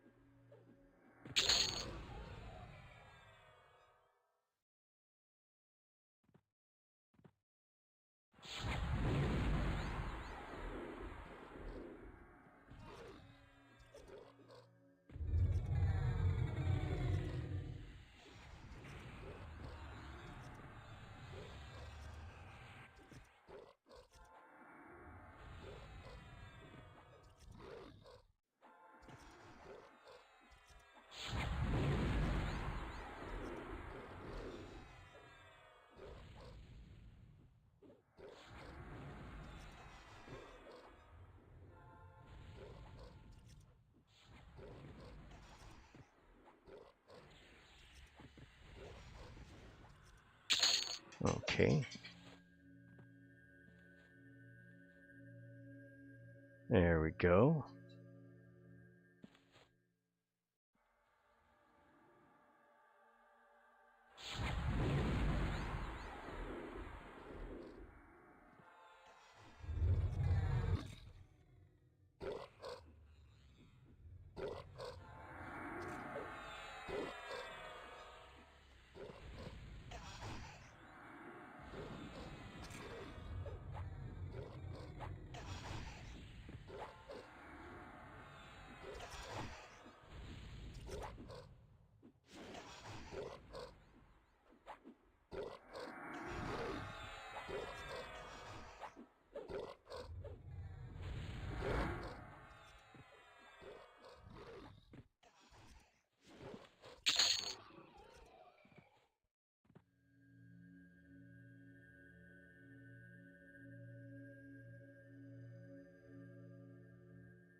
Oh, wow. That was good. Good teamwork there.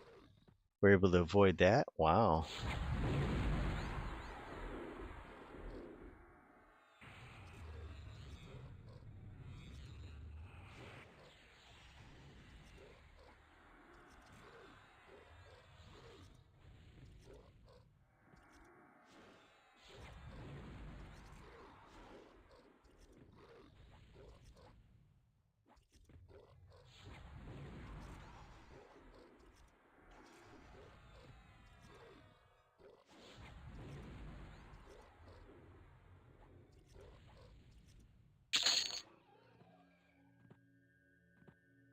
More of the Shah's ferocity.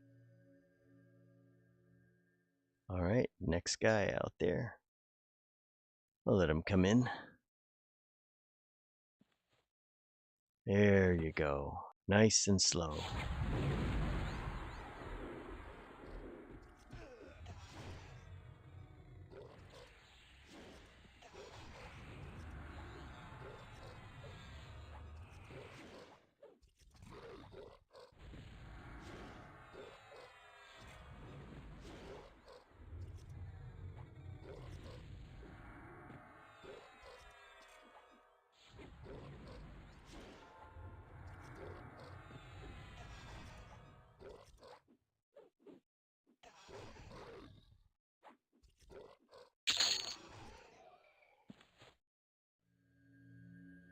And here comes another one.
Well, these jugs keep on coming now.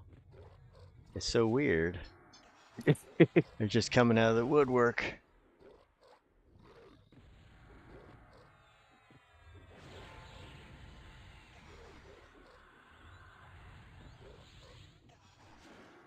Yeah, like look at this. Another one coming up, poked his head up.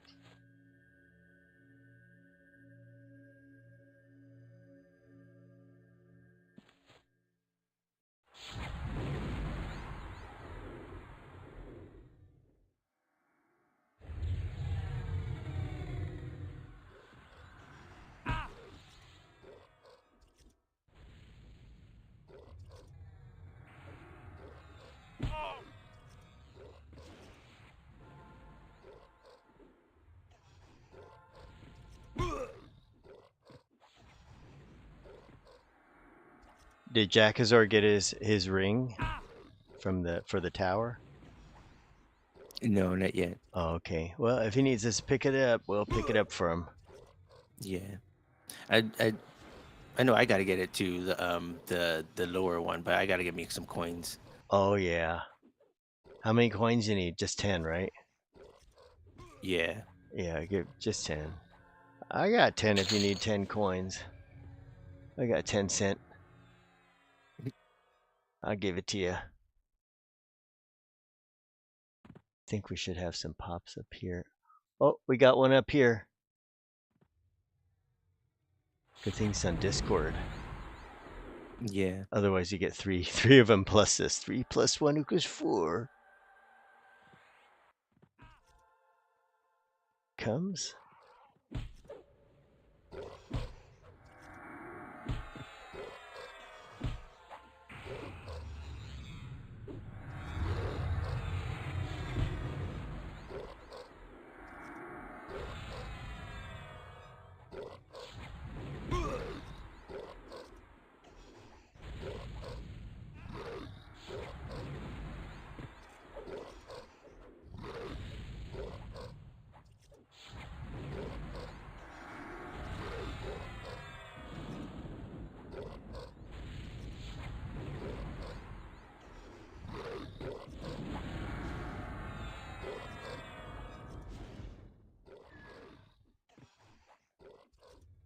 Oh, good. Now finally we get to sit down and med up a little.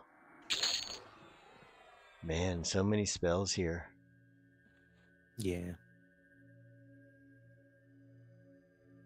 Don't know what to do with them. Just sell them. Yeah, it's rough because there's a bunch of people selling the same spells in the tunnel. Oh, yeah.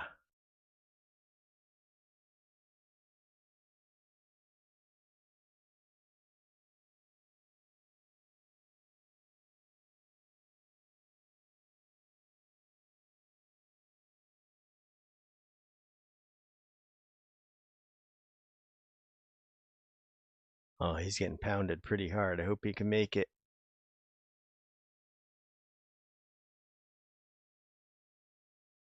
Yeah, he's making it. Okay. I'll snare one of them, and that's the one we'll attack. Snaring one. Okay, get this guy here. Let me heal him up. Healing Jacksaw.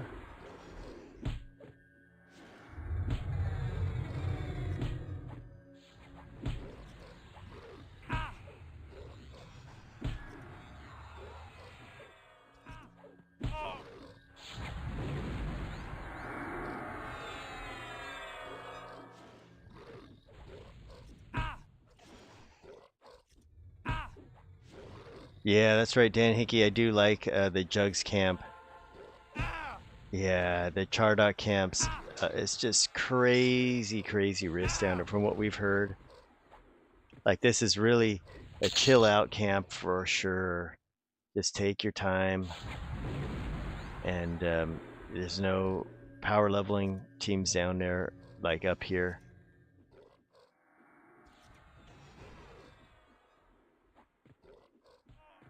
Ooh, nice. And nice, Michael. 53 Enchanter, good. Yeah. Very, very good.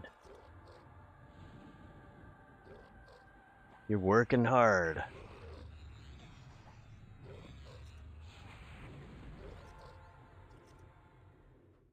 Thing I like about up here is it's not scary.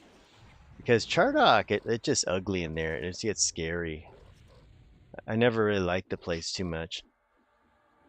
You know, It's just, yes. There's a lot of tight corners. Yeah, and things can just pop out and like scare you.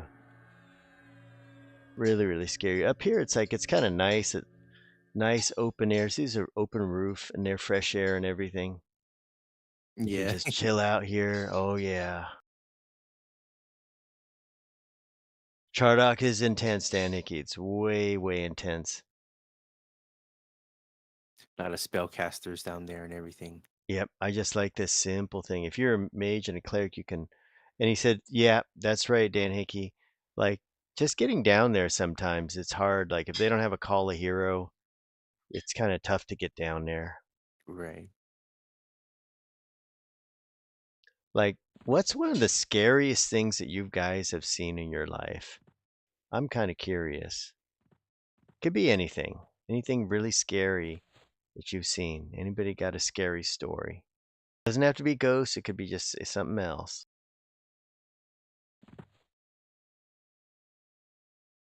Anything?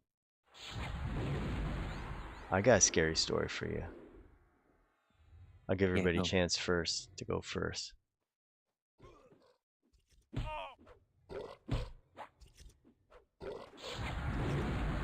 Once we get this guy down here.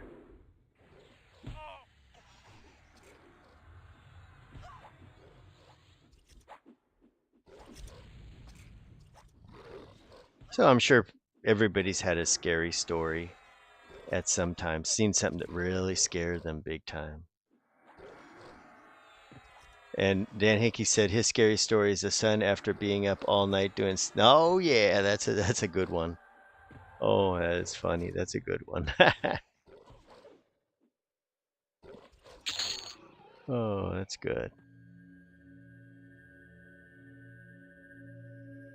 So, scary story I have for you is that I never thought I'd see this ever, but a long time ago, it happened in San Francisco, and my dad said, "You know, in your life, you may see something really, really scary."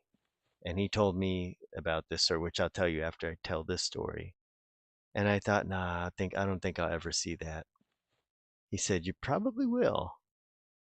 So one day I was, it's in the city on Bush Street, which is 35, 40-mile-an-hour street. And I was parked there.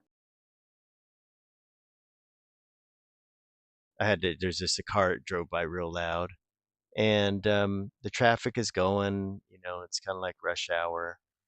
And it's just going and going. And it's going real fast. And I can see down the cross street. And there's this young woman is running as fast as she can towards the traffic. She's on the crossway, and I could see her running towards the street, Bush Street. She was on like Divisadero Street, which is a cross street, and I could see her for about like a quarter block away. And I was like, "What the heck is that?" Nobody's chasing her or anything else. She's just running towards Bush Street, and I thought, oh, okay, she's gonna just stop and slow down and just stop at the corner or take a turn or whatever. And she didn't. And she ran right into Bush Street, which is people go 35, 40 miles an hour. And as soon as she got in there, I was like, oh my God. The light for our side was green.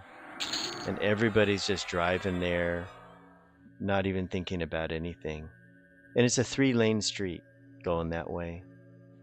So she's somehow missed the first car. And I was like, oh my gosh, lady, you got to make it. You got to make it. Just come on, don't let it be your unlucky day. I don't know if it was a suicide run or what. And the middle lane, she got through with that without getting hit somehow. Just right in between the cars. It was the craziest thing. And on the final lane, she'd almost made it across the street. And there was one of those yellow taxi minivans, and she didn't quite make it. And it hit her. And what happened next is just terrifying. I never thought I'd see anything like that ever. But she got hit by the minivan, the yellow taxi minivan thingy. And when she got hit, she got thrown so high into the air. I could not believe it. Must have gotten thrown, twice the height of the minivan into the air. And kind of landed in front of the next car. Well, the next car behind already saw that and hit the brakes, but I don't even know what had happened, if she got run over by the second car. But that's all I saw. And then I saw the yellow taxi guy pull over. He had passengers in his thing, and he got out and he was just freaking out, and he started crying and everything. And the traffic just stopped there, and it seemed like forever. And the thing was, is they were only about 2 blocks away from Mount Zion Hospital, which is UCSF Mount Zion. So you could hear the ambulance coming and all that, but the taxi driver's face. Oh, there's one down there. Where'd Jack Azor go? Is he here? Or is he? Oh, he's way down there. I'll get this one up here. But you could see the horror on the taxi driver's face, and he was so horrified. You could just imagine his day was probably just like any other day. He's going roughly the speed limit, and somebody runs out there, like, I don't know why. Maybe it was a suicide run or whatever, or just somebody gone nuts. And I don't know if she got killed or anything, because, I just hung around for a little while and then left. They closed off the whole street and everything. But by seeing how hard she got hit by the car and flew up in the air and landed in the other car, I didn't even see if the other car ran her over. I was like, maybe, maybe not. But that was just, if she wasn't dead, she'd be so messed up that you never know, what's the rest of her life going to be like. You just don't recover from things like that. So that was the scariest thing. Oh, there's another one up here.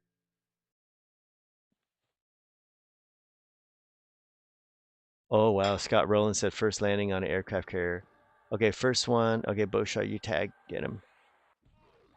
Waiting for Bowshot to miss. Oh, pull him back a little, thanks. And Scott Rowland says, first landing on an aircraft carrier was scary. Oh, I can imagine. Only so many countries can land on aircraft carriers. It takes so much practice. Like the Russians can't even do it. It takes so much practice. And to think that they... What's that?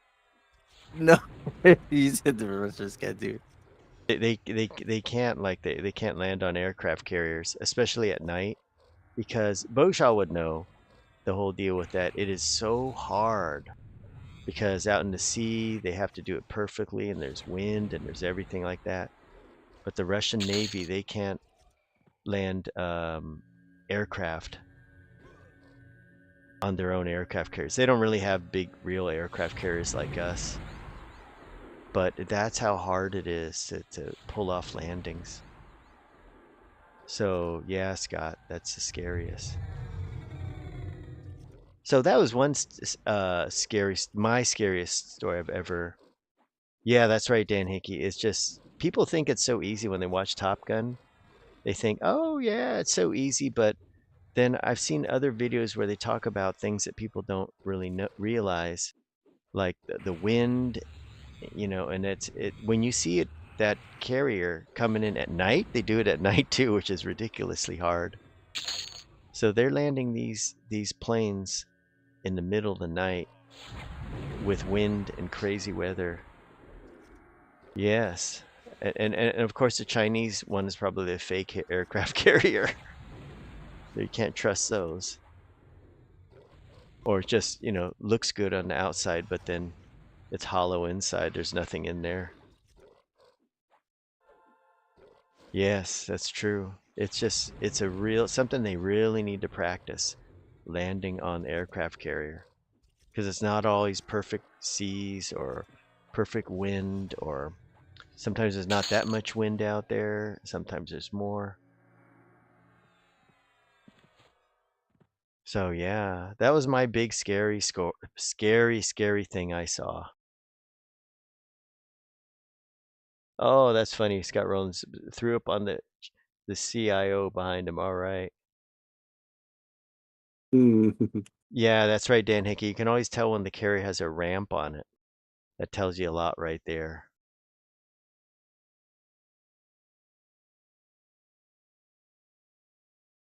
But everybody's got a scary story, and so my stepdad's scary story, stepdad, my mom was with some other guy, and he had a scary story. His was from the Korean War, and why I think that's good is because I think the Korean War started right around this time in 1950. But what he told me was that when he got to Korea, I don't know exactly when he got. This is a long time ago, but he said that the Americans and the South Koreans were they were in full retreat.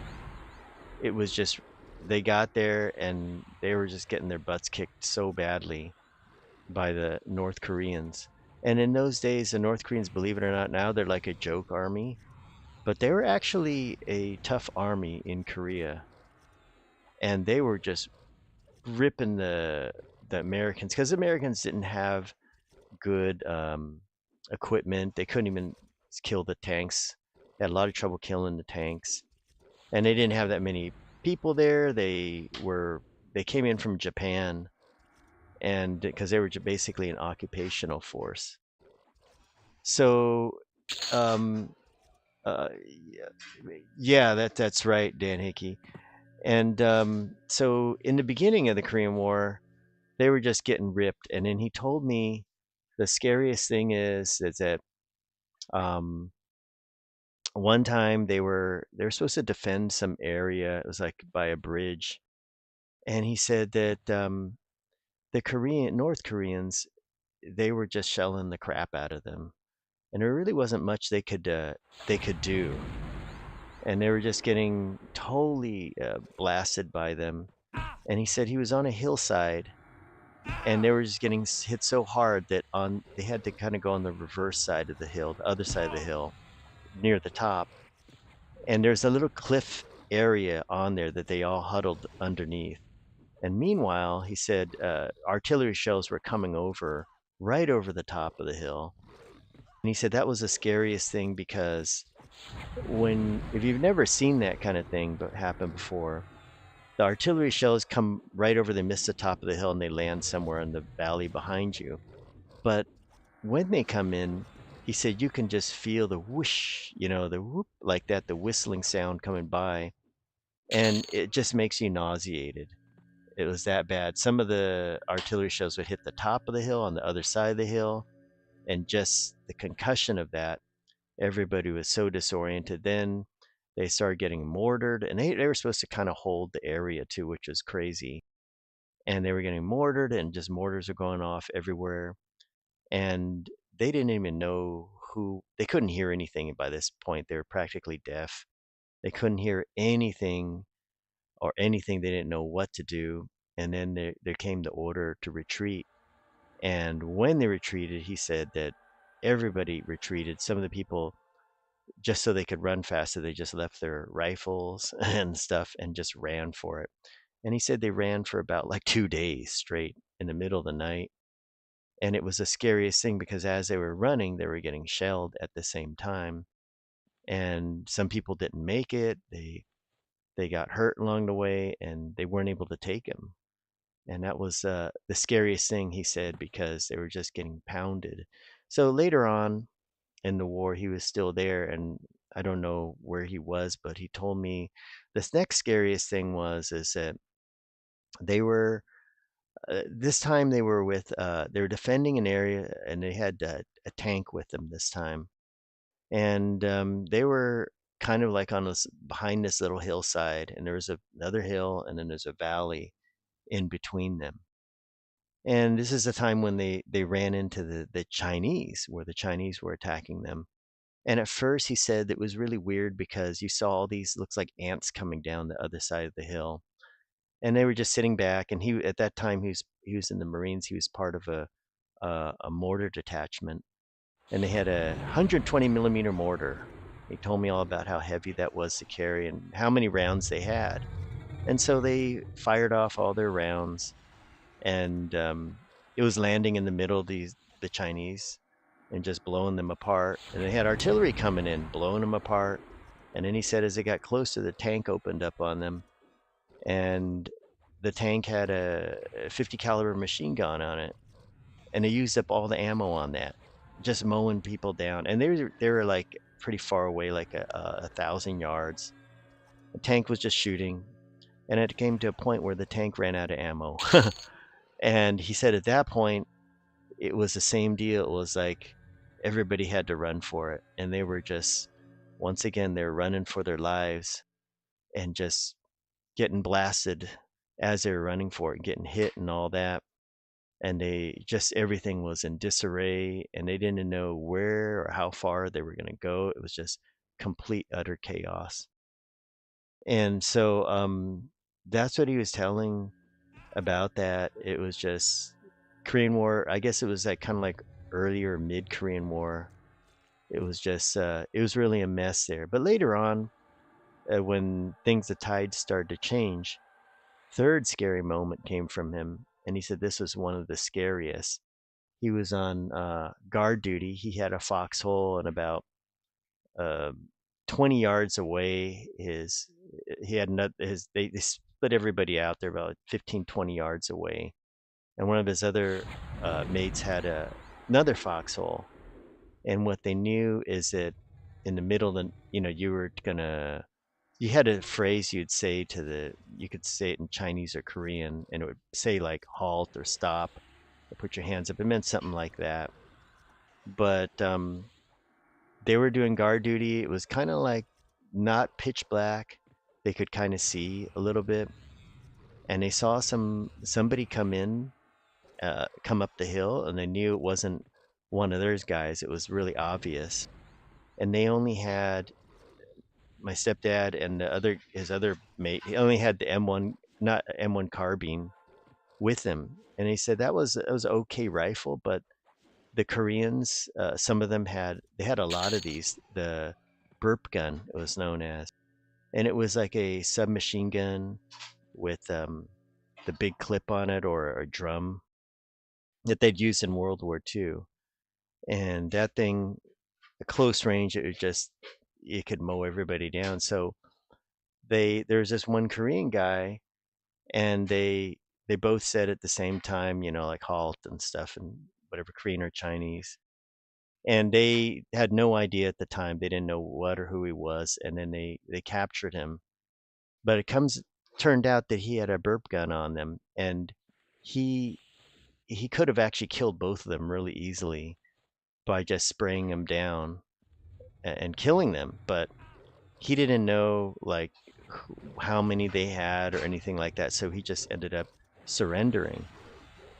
And that was one thing where he was telling me it could have gone the other way. He could have got scared, and he could have just started, opening up with that burp gun and killed both of them. He said, my stepdad said, yeah, we probably wouldn't have had a chance. If he could kind of aim it in our direction, we would have been dead.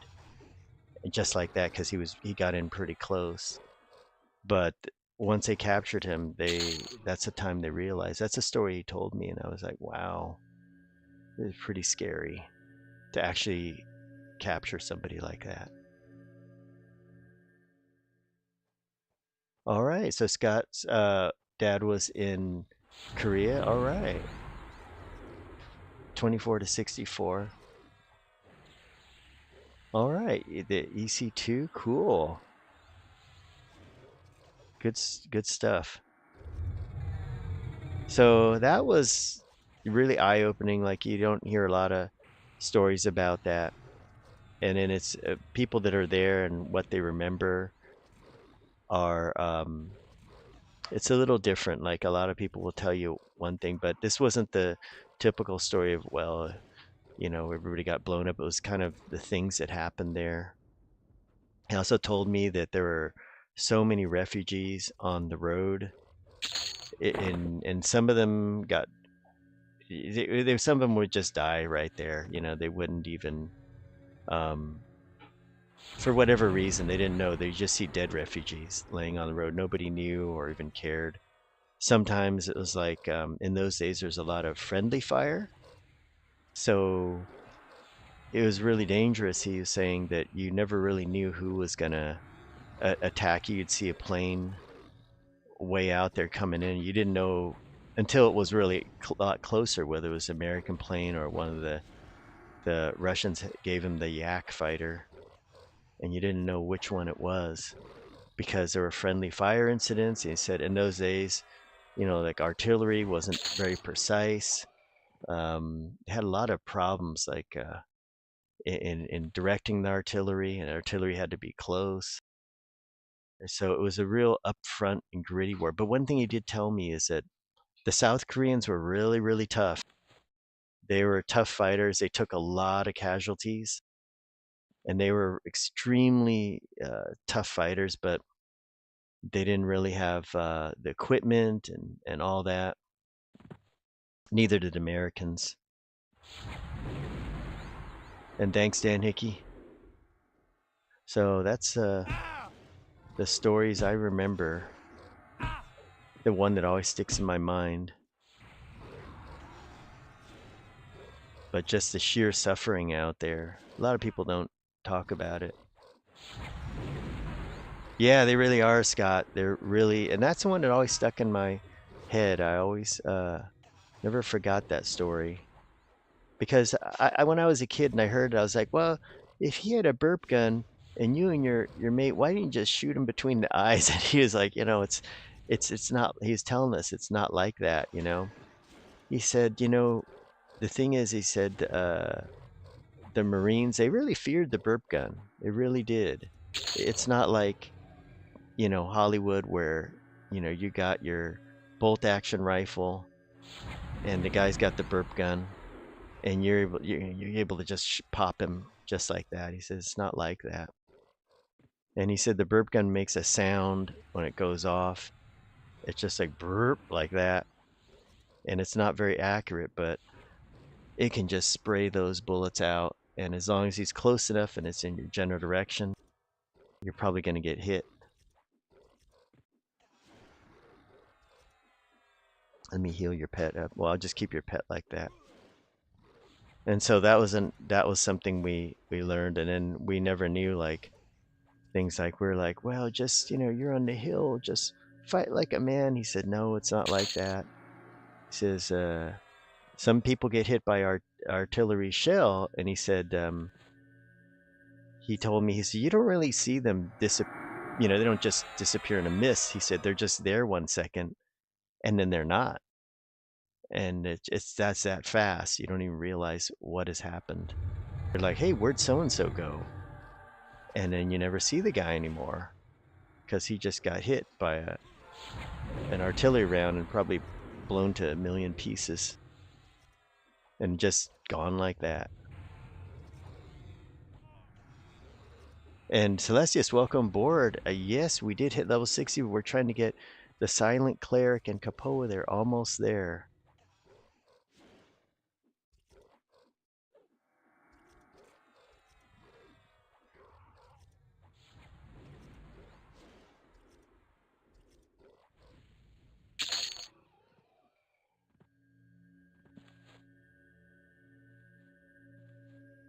Then back to the dad that said you will see this in your life. He, back in the days in San Francisco along Market Street, as you go up the hill towards Twin Peaks, he saw somebody get run over and killed by a car. And he said, yeah, it was. I asked him, I said, what was it like? I know I'm putting a wet blanket on this live stream, but he said, I said, what was it like?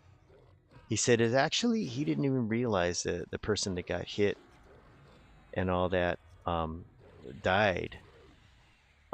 They got hit by a car and then they got run over. And then after that, the car that hit him didn't stop, it kept going. And so there's this man laying on the street, probably got hit by somebody going 45 miles an hour. It's about 40 miles an hour on that street from that point. And then he was looking there and people came out, and pretty soon the ambulance came, and then they covered his face up with something. So he had died just like that. And I asked him, well, what happened? He said, well, the guy was just trying to run across the street and he didn't, he wasn't going through the crosswalk or through a light or anything. He's just trying to like jaywalk and run through it, and he got hit, and it just happened like that. And he said, "Yeah, someday you're going to see something like that." And I was like, "Really?" And then that brings me back to story number 1 when it really did happen, and I did see something like that. Of course, the person, I didn't want to stick around and see what had happened to the person, but it's stuff like that. Looks like we might have 2 coming in at least. I'm going to complete heal the pet. Yep, got 3.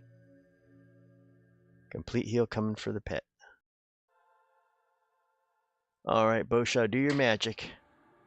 I'll prepare to save Jackazor.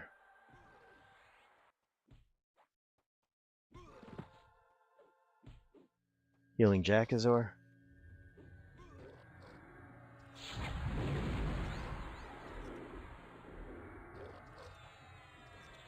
But yeah, Scott rolling this story about the Chinese when they ended up seeing them was that was something else, because I never knew at that time that that we were actually fighting China back then, but we were, and they just in those days they just kept coming, and they you know they were just getting blasted to bits and mowed down. It was just human wave, and and in those days, see the big difference between war in those days and nowadays is that those days they could really get a lot of troops together and concentrate them. Like nowadays with satellite technology and drones and all that, it's not really that possible. You can't concentrate like 100,000 troops. But in those days, they were able to disguise everything and get 100,000 troops or so, just so many, and then get them to the point of contact. And if you guys have always read about in the Korean War, some of the Chinese, they didn't even have weapons, or they, they just pick them up off the ground, and they just kept coming, and the tank only has so many rounds of high explosive, only so many machine gun bullets in it, and at that range, you're not going to hit with every bullet. Let me get you a heal, Goldfinger. My pet Yeah. broke. Yep, I got you here. Yep, I sure did. Scott, Mezing Pet. Okay, you got him. I sure did. Those are fun. Fun stuff. I've seen people get really scared. Really? But what way? Like poop the pants? When I'm, well, I mean, when basically, you're in an environment in the military and you're deployed with people that you depend on, and then all of a sudden they lose it because they're in a situation they don't know how to control or take care of themselves. Oh, wow. So, people can lose it, being deployed when they're being mortared and they don't know what to do. And so they just, them 1 minute and the next minute they're completely different, Wow. There's psychological, you know, issues. So you don't know that until it actually happens. So Wow, that's amazing. Yeah. we had a incident in another country, and we were taking small arms fire, and one of the medics, didn't know what to do. And I said, well, the best place to be is behind a wheel, got some metal there. So he decided to get under this trailer, and then he got stuck. He Oh, couldn't get gosh. out. And he was screaming. He's like, "They're gonna come get me!" And by Oh, this gosh. time, we already figured out the small arms fire was just somebody killing a dog in a ditch. Oh, And man. That is it funny. it was just crazy. I mean, I was like, "Man, it's all right." He's like, after that he had to go see a psychologist. Wow. It just that one little episode is what it kind of tipped him over. Oh, my. Wow, what a story. You never know until he's battle tested. And then some people are the complete opposite. You know, they're bringing back souvenirs from countries that they shouldn't be bringing back.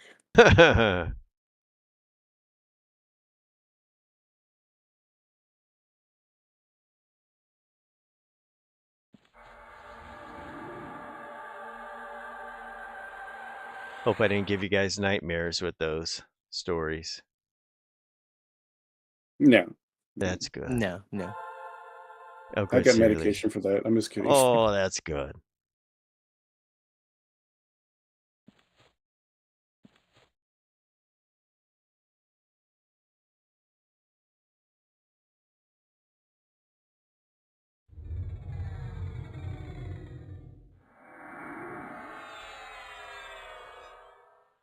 Okay, here comes another one.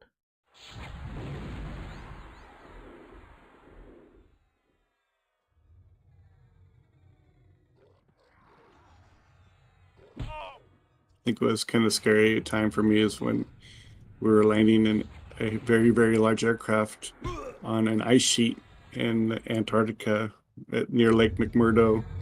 They have the science people down there that we go bring scientists and bring their trash back to New Zealand, and landing on ice is something else. Wow, what is it like landing on ice? Oh, you don't know. I mean, when you're in the aircraft, you really don't know. You're landing on ice, but if you're on the ice, however, you kind of feel the ice kind of shift like you're on a boat. Wow, so it shifts? Let me buff Yeah, everybody. it just barely, like you can feel like the ground give a little bit when the aircraft lands. Oh my But the ice is gosh. like, like 12 feet thick, so it can hold the aircraft easily. Wow, that's kind of neat. You went to Antarctica. Yeah, it was pretty wild. I mean, not wild. I mean, it's very interesting how they have it all set up down there, because the weather is just so unpredictable, very unpredictable. I've always wondered about that. We were briefed that, it doesn't matter, you can walk in one direction, it could be completely whiteout condition, but if you just keep walking, you eventually run into a rope, and then follow that rope, and you'll see a little arrow. They'll point which direction is where the base is. Wow, that kind of reminds me of the movie The Thing. Yeah, right. Yeah, that's like The Thing. Oh man. Ooga booga. Yeah, here you go. El Nino, how was beer night? Speaking of the thing, no, How was the beer night, El Nino? Nice and relaxing. Oh, that's good. Wonderful. Yeah, we're just talking about scariest thing you've ever seen. Oh, And earlier tonight was any recommendations for what two bored teens can do that don't have money? You go to can the go back. beach. Yeah, Beach is free. somebody sent me some recommendations. They're just so hilarious. Go back and check it out. go Oh, fishing funny. at the docks. It had to do with what they're going to do with each other. Oh yeah, I Yeah. can imagine. You can imagine. So whoever sent that in anonymously, that's hilarious. And yep, The Thing was a great movie. It gave me nightmares. That was some scary stuff. The old thing, not the new thing. It was the one with Kurt Russell in it, I think. Yeah, the original. That was awesome. Yeah, that was, oh my gosh, that was some scary stuff. when they're testing each other's blood, I'm like, oh no, who's gonna be? Yeah. Yeah. Oh man, some scary movie.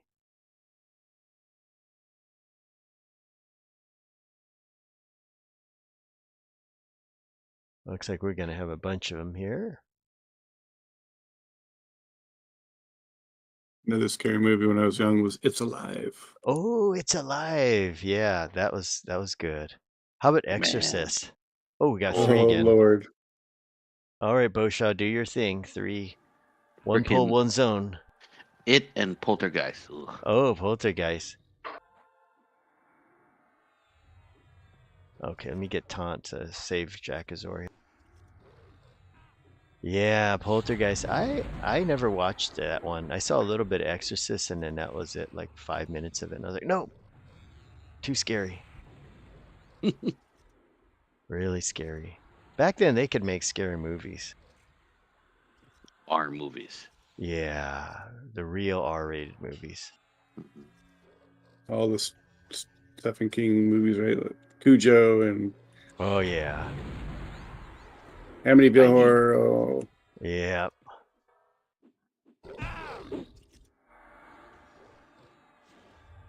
and Carrie was kind of scary.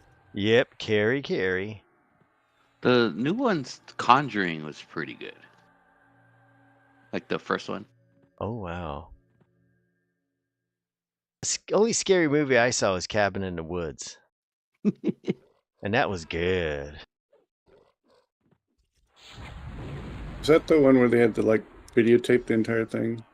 No. So we went to some cabin in the woods, and it ended up being it was an experiment for something or other. It's underground where they captured all these monsters, and they're putting people through tests and all that.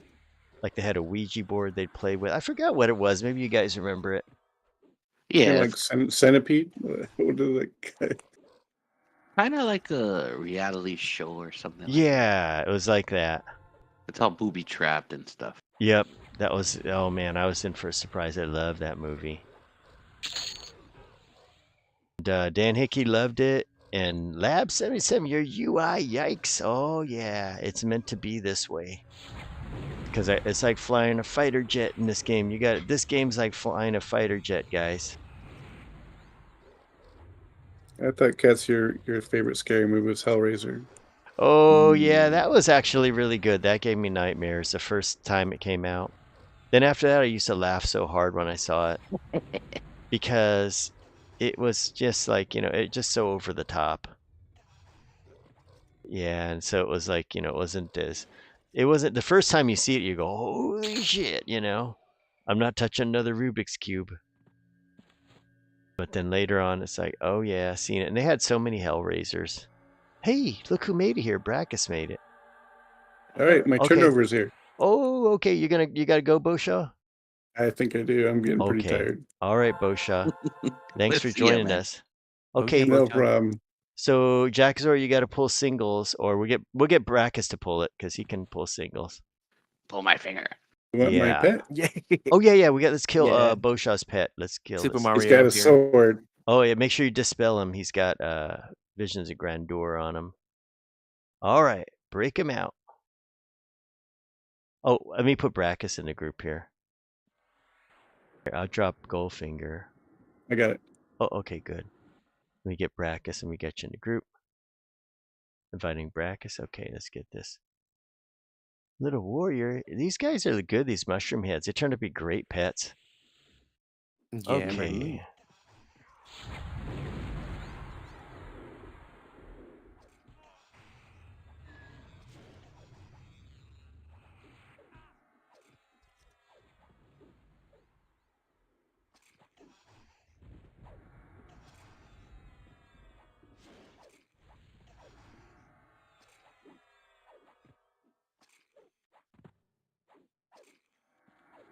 Oh, I see. Dan Hickey said they had to make sacrifices. That's what it was about.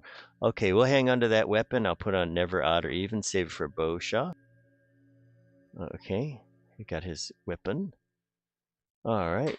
Oh yeah, Brackus, I can get you a DMF when you come back. All right. You'll probably need that. Get you some buffs too.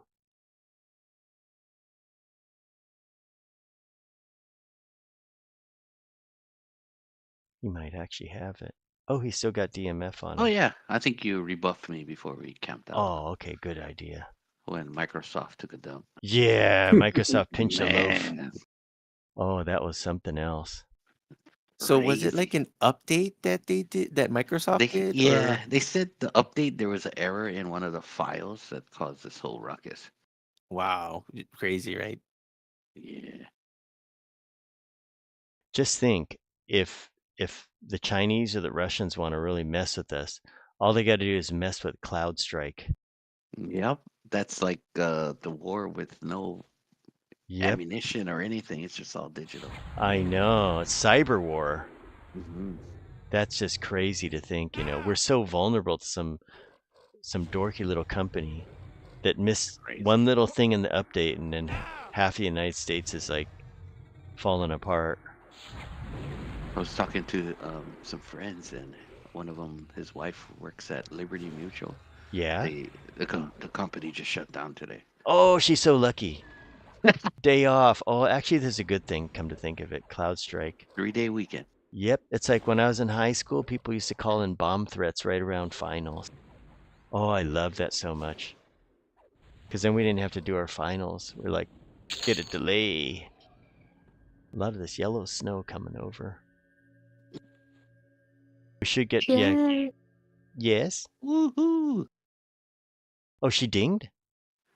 No, I heard yay, ding. Yellowstone. Oh, Snow. yeah. Yeah, I thought you said ding. I was like, yeah. I said yay. Yeah, yellow Slurpees. All right, cancel my yeah. Yeah.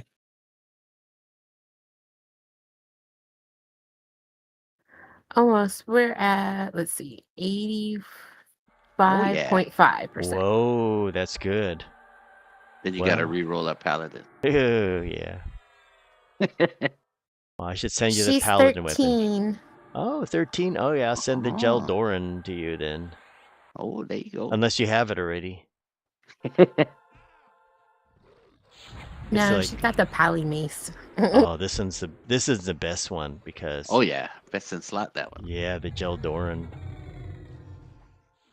Sounds like DeLorean. So before we go Sky, you think we can kill that mob in Lava Storm? Yeah, sure. That's a We can do great the way to monk. start. We Mhm. can do the Yeah. monk quest and then the Spyrock Lord. Oh, yeah, sure. Would love to start the stream off with one of those encounters. That'd be great. EGAG or whatever his name is. That's the one. Yep, I've seen EGAG. Oh yeah, EGAG, you're going down tomorrow. Yes, that's true. Savage one, we always take trips down memory lane.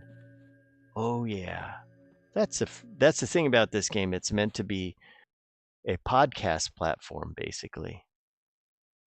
In the old days, it was just a chat platform, but it's almost like a podcast thing now. Because the action is slow and,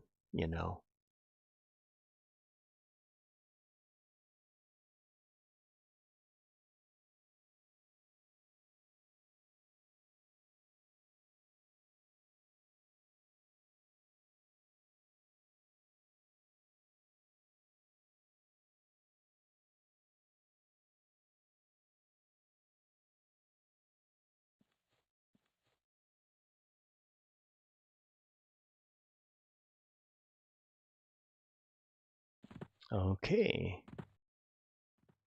I'll prepare to snag this guy.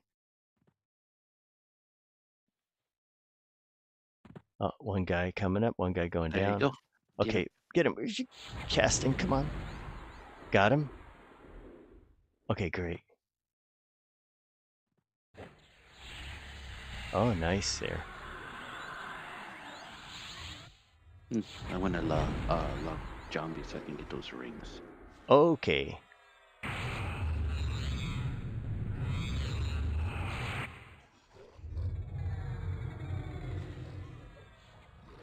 Yeah, I still got to get me the lower level ones for my other finger. Yeah, I could get them. Just send the tokens. I think, but Send your payment, COD. yeah, POD. Yeah, it's the old days, everything's COD. Yeah, that was back in the day, right? Yeah. Mhm. Layaway. Yeah. And Savage says he played with Necros. Chill Pally, that's right. Chilling with the Pallies.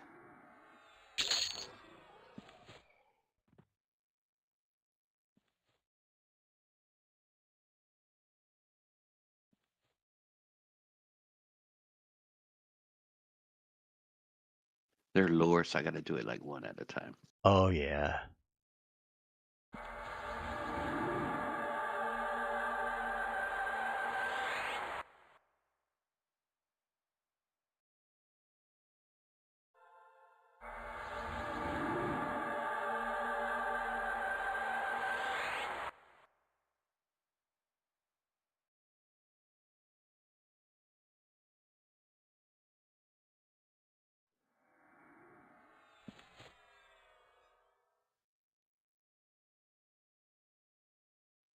We've been here so long, I can do it with my eyes closed. Yep, that's right. You got it down.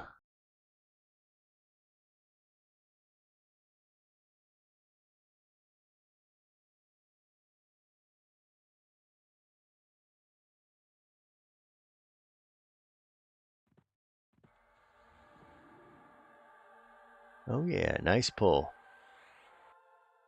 One pull, one mob. That's the way it is. It's supposed to be. Yeah, but sometimes it's one pull, one zone.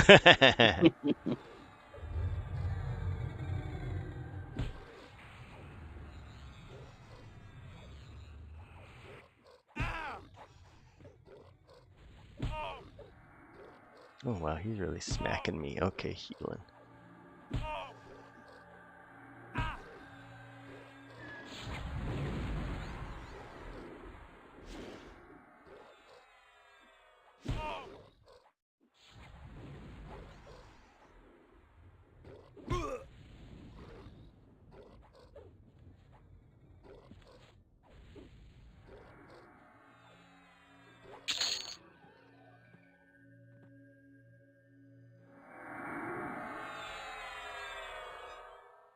Oh, no slow bow tonight, huh? Yeah, I haven't seen him since the 16th. If you look at the Mm, comments, so I'm kind of worried.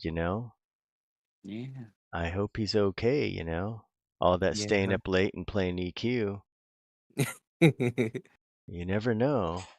Things happen. That's the thing with this game is sometimes people are here one day and then they're gone the next, and then you find out later something happened Yeah.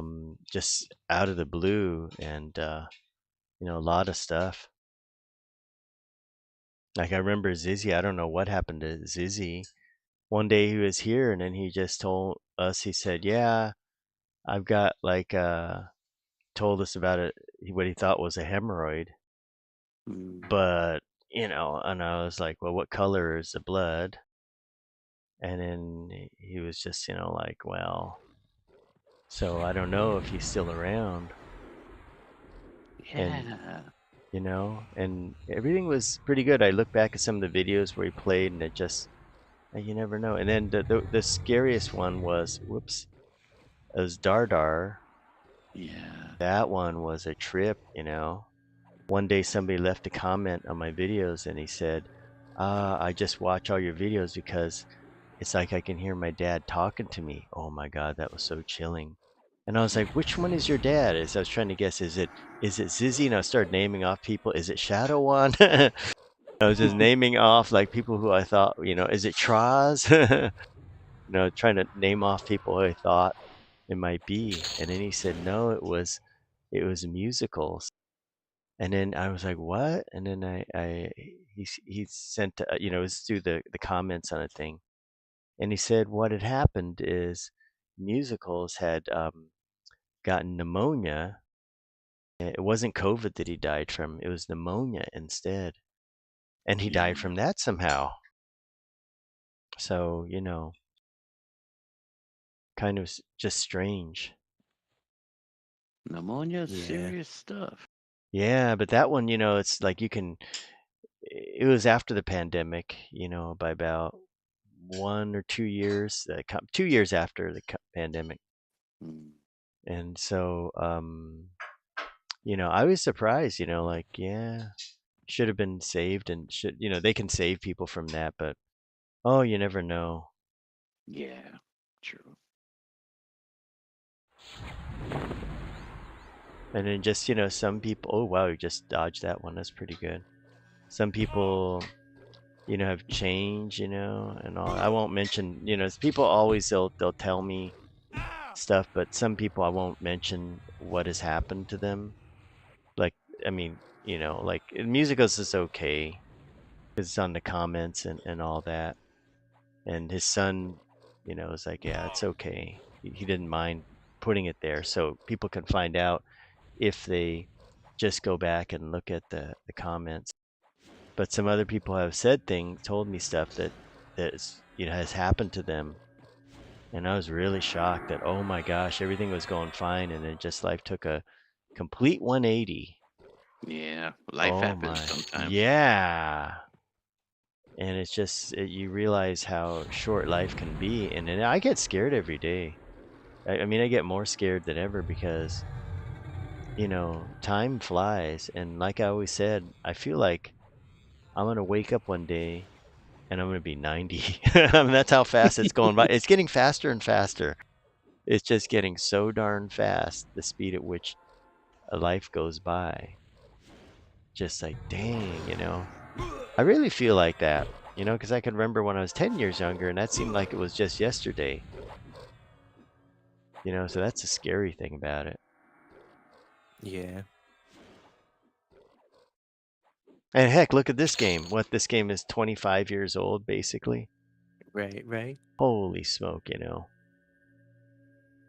I hard was to. wondering why I was moving slow so far. Yeah, El Yeah. Yeah. Topor. Nice. Oh, they got two over there probably by now. Take your Yeah. time. I was like, am I encumbered? What's happening?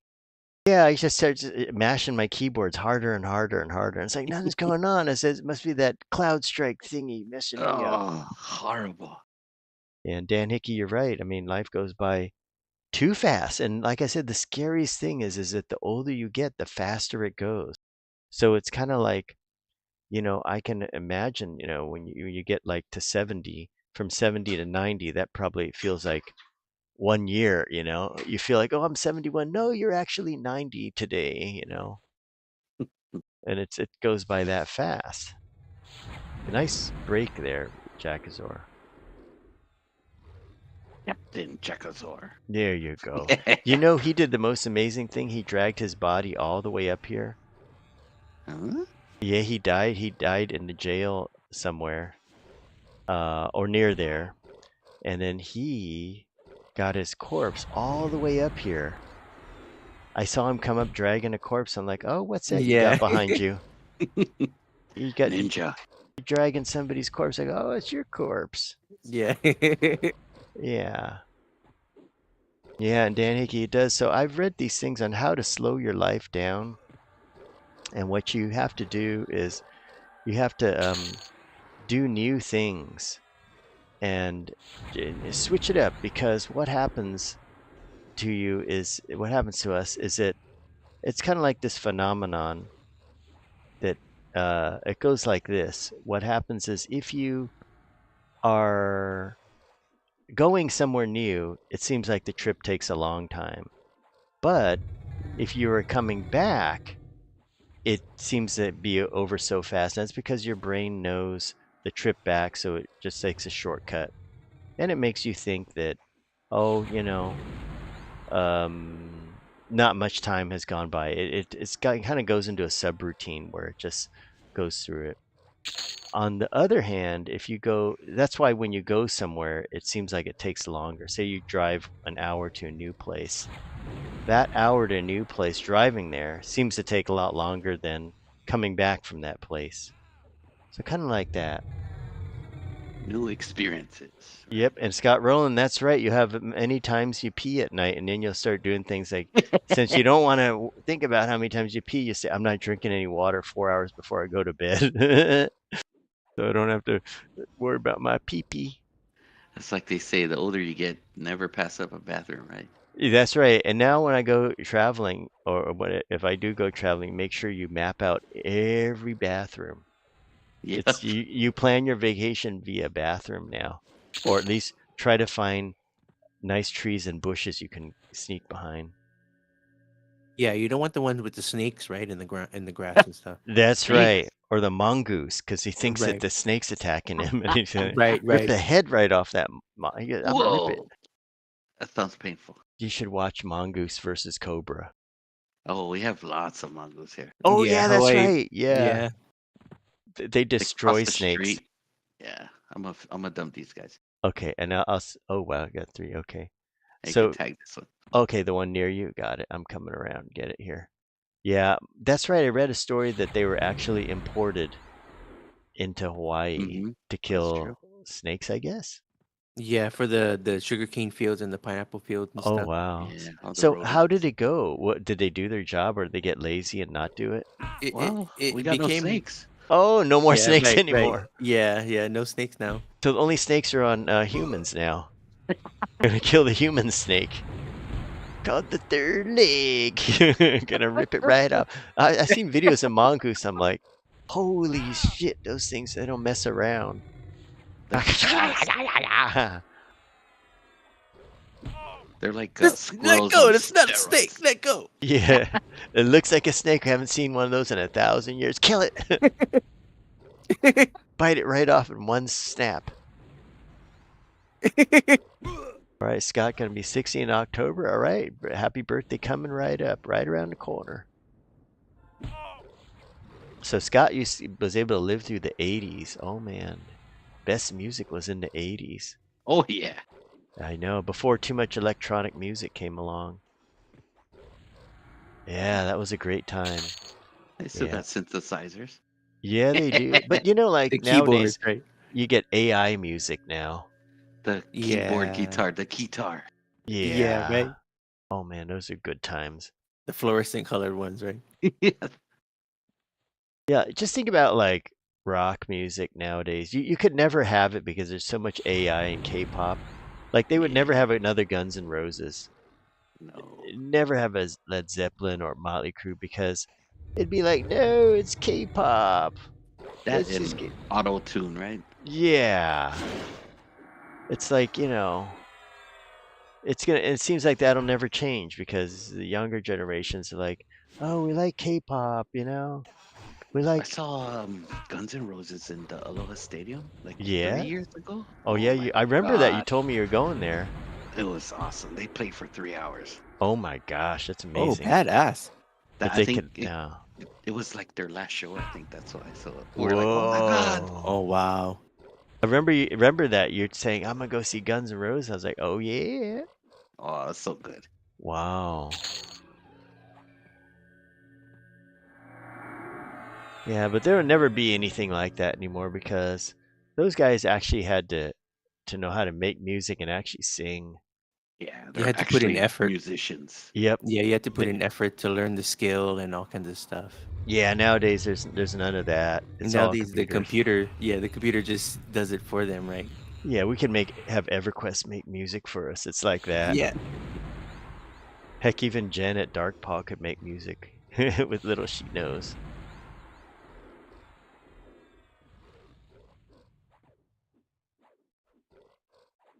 All right, Scott's been to some great ones.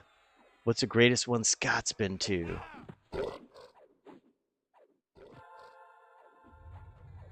I can tell you my favorites. Which one? Was Tool, and believe it or not, Wu-Tang Clan was awesome. Really? Yes. I figured Tool because Zombie's named after somebody in Tool. Oh, yeah. I saw them 3 times in Hawaii. Wow.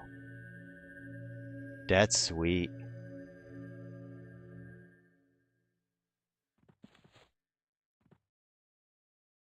Yeah, nowadays musicians just don't make any money. It all goes to Swifty. Mm-hmm. And she's Yeah. taking everybody's money. Just Swifty and then all those K-pop bands. Scott says Van Halen. Oh yeah, Van Halen. Those were the days. Wait, which one? Van Hagar or? Van Hagar. Yeah, man. He's it.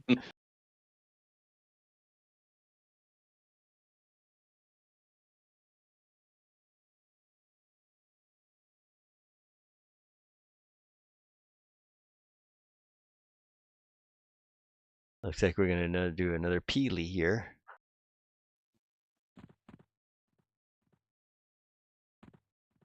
Oh yeah, that's a spot. I'll wait here for them to do their separation. Deep purple. Oh, yeah. Okay, that's the next guy. Waiting for him to create distance. Almost, almost. Should be clear right about now. Oh, one just popped in front of me. Hold on. I'll move. You Okay, had to I wait can for get that him from guy. here. Let me get him. He should be right far away. Got him. Okay, come on then. Big ball of clay. Poo poo clay.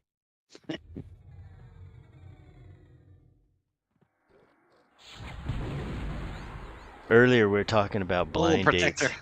Oh yeah. Oh, okay. Stay in the corner, guys. Come in. Stay in the corner. We were talking about blind dates because we were talking about 90 Day Fiance and Capoe's show, Married at First Sight. El Nino, you ever seen Married at First Sight? I did not, but I went on a date on a dating app once. Yeah. Oh my god. What happened? Was it scary?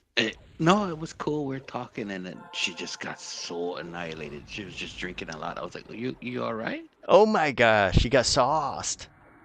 He got sauced. It was crazy. Maybe she was nervous. I don't know, but yeah, it was crazy. Wow. Like, oh, we're walking to I Ubered there, so she was like, "Oh, I'm gonna meet my friends here. You want to go?" I was like, no." Let's bring this guy. That reminds me of the movie 40-Year-Old Virgin. Yes. Remember he picks up Oh. that woman and she's like gets so sauced. She's like, Yeah, right. "Ah." And her PT Cruiser. Yeah, that's funny. We call it PT Cruiser. I love my PT Cruiser. What was funny is I arrived there first, right? And I was, I had a couple of drinks, but I didn't get annihilated. But she started like taking shots, and I was like, "Holy crap! Wow. That's hardcore pirate right there." Tiger Pirate. Welcome aboard, James Cully. Like, how many drinks did she have? I would say at least 4 or 5. Whoa. And it was not like beers. I was drinking beers. She was drinking some hards. Wow. That's crazy. And then what happened after she got all sauced? I just walked her to where she got to go, and I was like, "Yeah, I'm gonna go home." Oh, yeah. So did she like drive and then you hear an accident later on? No, I think she Ubered me. Oh, disintegrate. There we go. Wizard, Wow. level 60. Okay, hit need on it. Finally something new. Tolopum should be coming soon. Yeah, hit need on that stuff. I'll put that other jug. That's amazing. Wow. Yeah, it was. I think it was on Bumble, the dating app. Wow.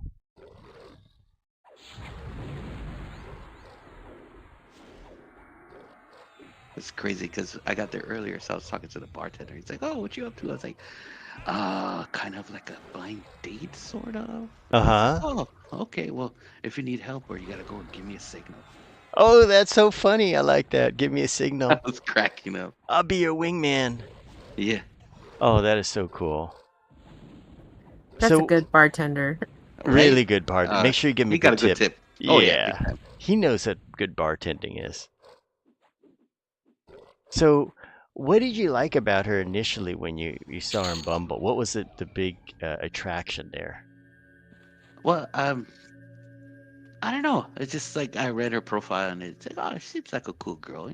I like a little a girl that get loose and hang out and just don't be perfect all the time, Yeah, but not that loose. but not like pirate. Yeah, pirate. So what does she do for a living? Did it say?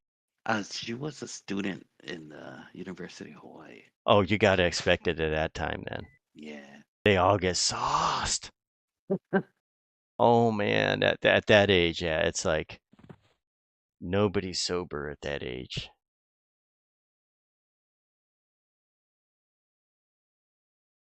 And Savage said, did she get aggressive? It's always Hinge is the best, he said, telling for a friend the picture. He likes Hinge, yeah. My brother has met some people on I forgot what he did. He's used the same thing. I think it sounds like Bumble. Yeah. He didn't do Tinder or anything like that. That's, no good. But he met somebody who he's with right now. I know he doesn't watch the stream, so I can tell you everything about it. But he met somebody who, if my phone goes off, I'll know he's watching the stream. But he met somebody that is like, what does she do? She's got a degree in public health, and she's working for some management consulting company out in New York because he lives in New York. And she went to UCLA, so he likes her and all that. But you never know. You haven't met the parents yet, so that means it could just be bouquet call Yeah, until man. until he really meets the parents. So before that, he had gone out with this girl. She was totally. I mean, you just hear about. You guys might know girls like this. She was so rich. The parents are venture capitalists, and she had gone to Harvard, and then she spent a year and a half just backpacking around the world. I mean, who gets to do that? You got to just. They're so rich. So, but she went to Harvard and really smart. But the one thing about Harvard people is that the one thing he learned is that they kind of like are kind of their know-it-alls, and you can't really. I mean, unless you go to the same kind of school or the same pedigree, it doesn't really work out that well. They know what they want to do, and it's going to be Yeah. that way. And especially, she has a younger brother who she's used to being the boss, so that didn't work out. But I mean, she took him on trips and stuff. I think they went to Bali, Wow. all over and stuff. So it's kind of like I started thinking like, hey, this kind of got the 90 Days Fiance vibe, one of those type of things. No total punch yet. Yeah, he'll be up soon. It's right after we killed this guy. And Scott Rowland, no payoff for alcohol tolerance. Some raids later on require alcohol tolerance because you get that. Which one was that? I Oh forget. God, that was a horrible one. We I all think. got blasted. Right. Yeah. Oh man. I know which one it is. It's Tower of Dissonance, it's that tower inside of Theater of Blood. Yes. Oh God, it's a bats encounter. Oh my God. That thing is sucky raid. Oh my God. So I was supposed to backpacking in Europe with 4 friends, right? Yes? Then the movie Hostel came out, and I said nope. Oh, that's funny. I was like, Oh, nope. Are that's hostels funny. really like that? Like on like that movie? I don't want to find out. Well, Right. Like I've never been to one, so my brother had done. He always does a hostel. He said some are good, some are bad. You really got to be careful because some have, depending on what country. Total Palms is up. So depending on what kind of country, sometimes what you're gonna get is you get people that are semi-homeless, and in the country, like they got there, like he said, like Thailand, for example, and they're basically like, they got there and they only had enough money to make it to Thailand, and that's it. And so they don't have anywhere to stay. Like they're either living on the streets or when it rains, they get a hostel. Oh. And so he was saying that's kind of bad. Sometimes there's a lot of like fleas and stuff because these people are sleeping outside and all that. Oh boy. Yeah. So Have you watched the movie Hostel? yes. Oh no, thank you. Yeah, that's some. Oh yeah. And then some people think like, oh, you can get in the hostel and you could hook up with people, but then it's kind of not that way because there's always some real old dude in there that's like, hanging out in there, and he's like, hey, he's like, all right, all right, all right. Oh yeah. He's like, how you They stay the doing? same age, right? Yeah, he says, are you cool? Are you cool? Like that movie, or he says, and then while he's sleeping, he says, the neat thing about it is I get older and they stay the same age. Oh, so it's kind of like that, It says, so there's some kind of creepiness to it. But when he was with this girl and they went to Bali, she had money and she got them a villa. Well, villa over there is not expensive. It's only 1,000 a month. Got a villa and had a big old pool in it. And they're just living the life. So, yeah.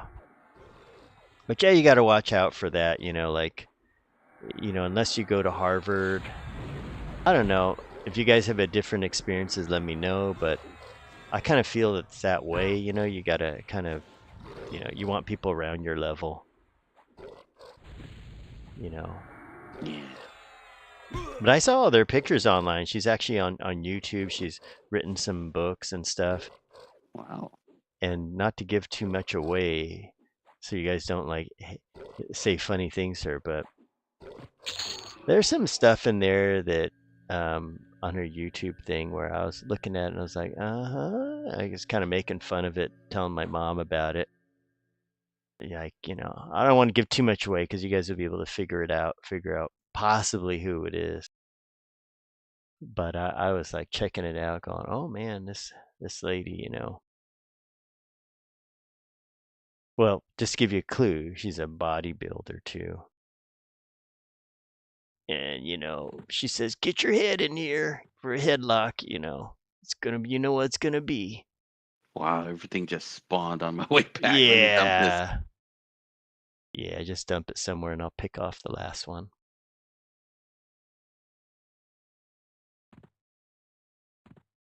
Okay, let's wait it out, see what we get here.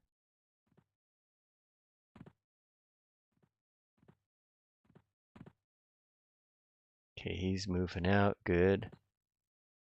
Let me see. Do you think I have a chance with the one closest to you? I think so. Okay, I got feign death in case it doesn't work. Okay, bringing him. Oh, got two. Let me bring him over here. Got it. Okay. Wow. I'll pull him away. Yeah. Oh, good. We got one. That's here we go. Oh, whoop. He didn't like that. Oh, we just kill him. Well, I think we can kill them both. Hang on. Hang on. Oh, it's not gonna work. I got the darn pet here. I'm gonna lose you, pet. Oh man. All right, just kill them both, I guess. Hey, you know, we got Jackazor. He can mez. Might be too high. Yeah, I think so. Maybe. Okay. All right, bring him in. Get this guy here. My bad. That's why you don't have Mr. Necro pulling them. With Mr. Necro no pit. Popping heels. I think we can take two of these guys who we got slow on them. Yeah, baby train.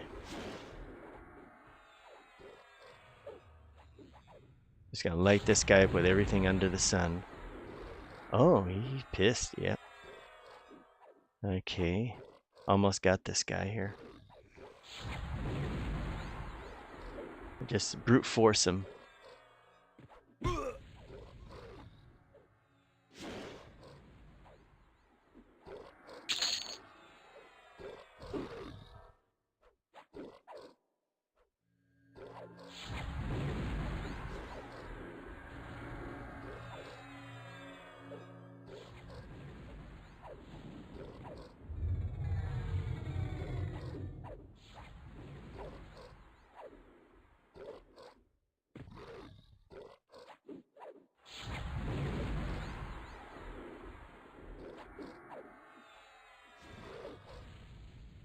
Composed probably almost 90%.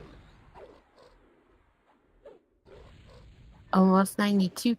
Ooh, that's good. Hey, 2 spells of Mala. Just when you just want one, but they give you 2. Right. Yeah, like we really want it.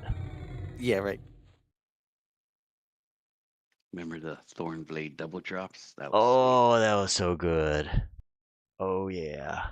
It was a bug, right, for a little bit, and then they Yeah, fixed it. yeah. In the Plane of Hate and Plane of Fear, it was like everything was just dropping like candy.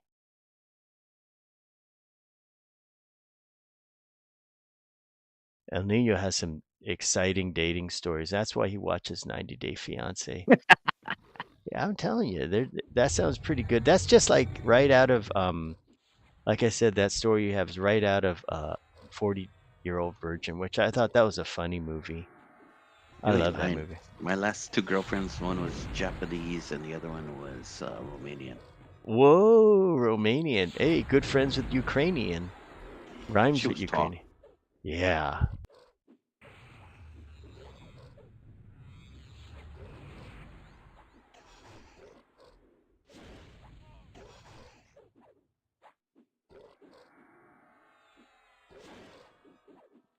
Like, what was the best thing about her? What attracted you to her? I'm always curious. Which one? Romanian one. Oh, she was out there. She was fun, like fun to be Wow. around.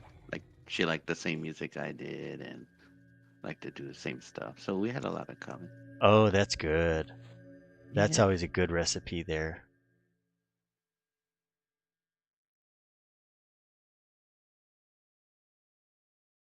That's who I was hiking with all the time. Oh my gosh. She must have been a real good hiker because I saw those pictures like, dang, that's going to be a little hard. That is. I may need to take the whole next day to just sleep in all day. Yep. Oh my gosh, that's like for real. That's getting real.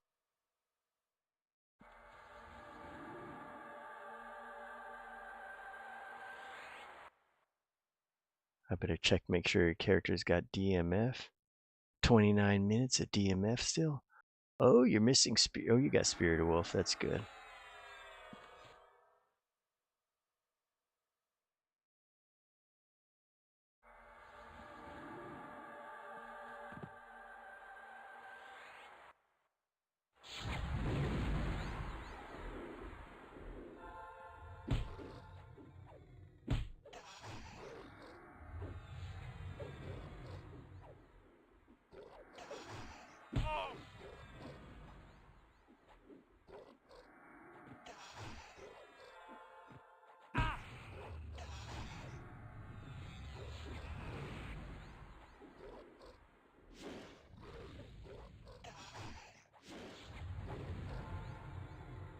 Man, chronos are just rising every day, right? How much are they today?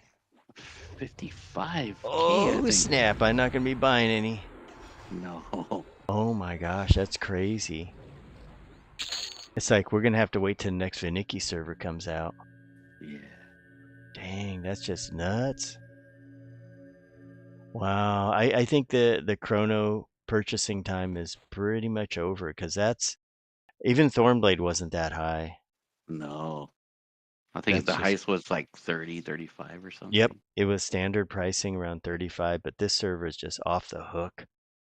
Yeah, there's some weird people.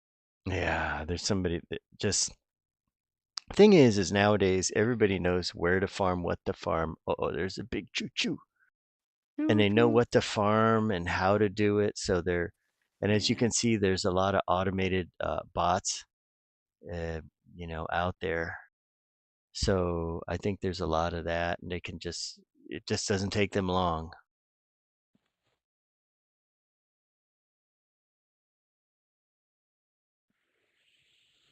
Ah, a couple got stuck. Oh, good. There's 3 up here. One Okay. just warped at me. I think you can Okay. pull that one. Okay, let me wait here because the other guy may come over there. I'll see if these guys go back first Yeah. because he's going to have to come by these over here.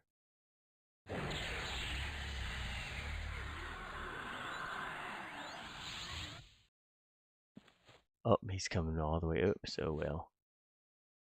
Okay, so this guy here, the guy sitting, the not so obvious one, will be the one. Oh shoot, they're both coming back. Okay, that's good. Good idea. Okay, let's see what happens. Hey, that's weird. How'd they both go like that? They're both together. Sometimes. Let me do some tricks.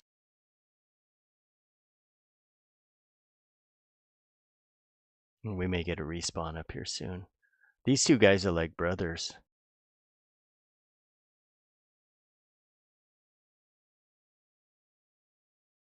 Yeah, the one by the rock should come soon. Oh my, they're like bros. Wow, look at that. They can't be separated at all. Oh my. Okay. Oh, now you got him. There you go. Flop down now. Up. Hold on. I didn't even see the other guy. Yeah, the other guy was stuck on the rock over there. Now we See got the other another. one over here? Yeah. Yeah. Uh-oh.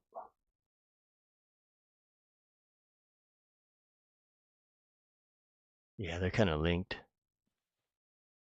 Oh, we'll just let them go back. There's one at the top of the ramp. Yeah, a little reset.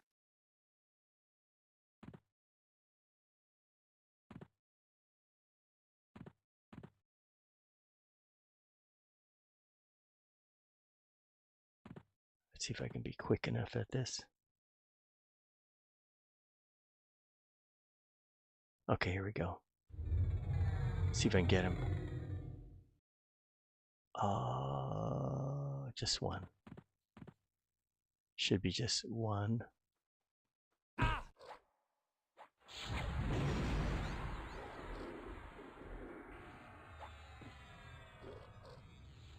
Yep, and there's one that popped right there.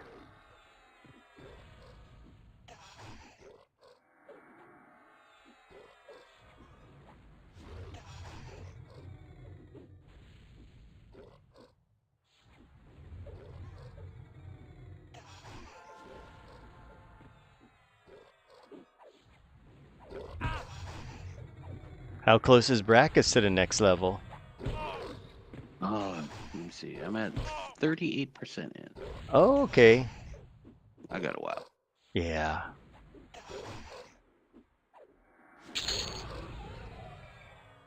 More banishment spells.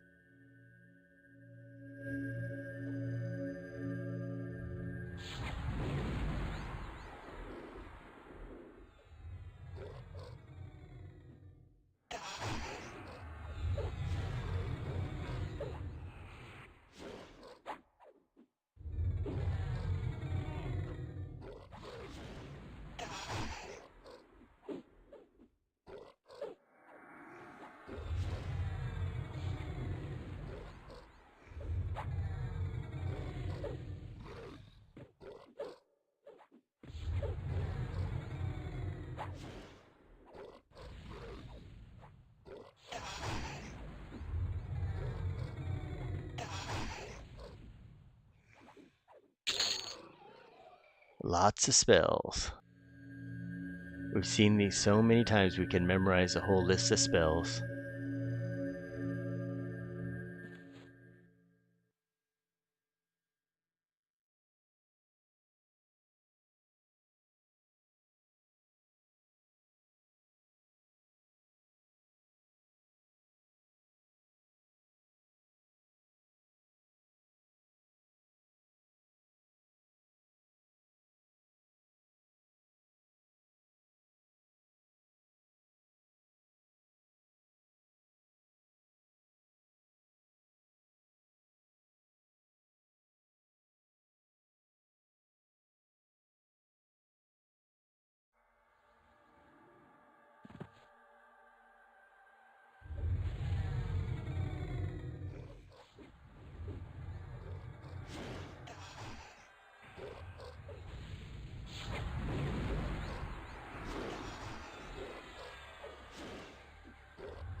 All right, Scott Rowland, thanks for joining us, and good to see you again. Like I said, after this, I'm going to check out what I've got and send some goodies to you. Thanks for joining us, Scott.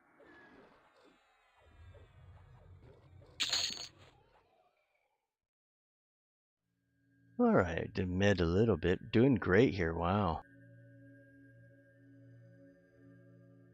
I think Kapoa hit it on Monday. Hit level 60. Yeah. Yeah.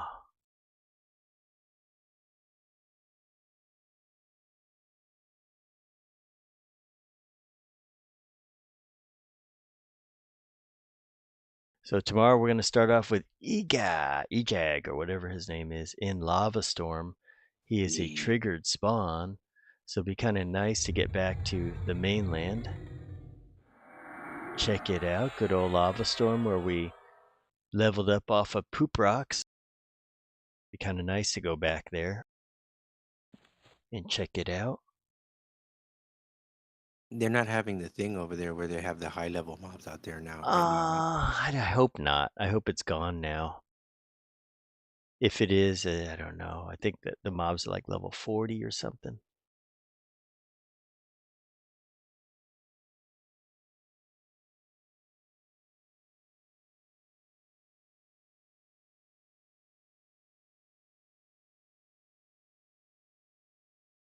All right, Dan. That is nice. Thank you, Dan Hickey. Last Ride. Interesting. Good name. 5 dragons yesterday? Wow. Like all in a row. Yeah, they just knock them out one after another. Nice. People skip Gornair because you can get with random loot. You don't have to do the real hard ones. Oh, I see. Yeah. So Dan Hickey, what are you guys gonna do with? Oh, there's one up here. I'll grab him. Yeah.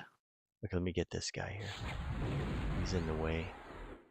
So yeah. So Dan, is there anything you're looking for in Scars of Velius? Because some of the the level cap, I usually like it when there's a new level cap, but if there's not a new level cap, it's always feels like a little bit, like in this case especially, the tower gear being so good, like just weapons is the only thing, if you're melee class. Yeah, Gornair's a real pain in the butt. I'll tell you, people, that's the thing about random loot that is good, is people don't have to kill Gornair anymore. Mhm. They can just get the other ones and get the same loot. Same loot bucket. I like that.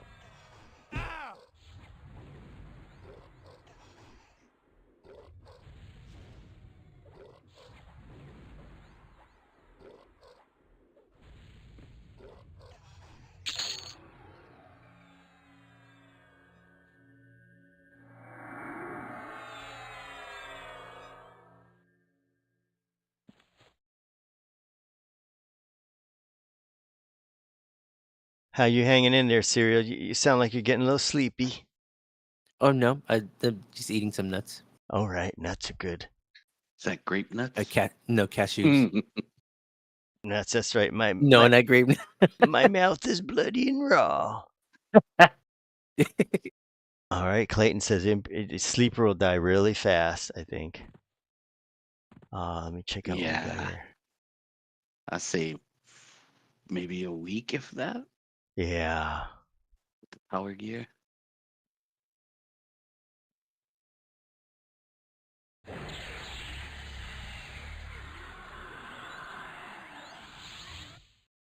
Okay, good. They're going back. Come to me. Let me see if I can get him. He may be a little close. Shit, he's a little close. A Let me get couple. over here. Hang on, I'm gonna drop him over here. Okay, there we go. So I did snare him, and how come one guy's going? They're going the same speed. Oh no, he's going slower. Okay.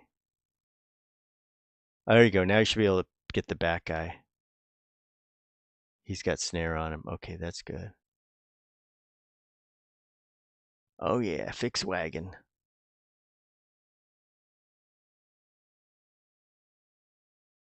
Other guy's all the way down there.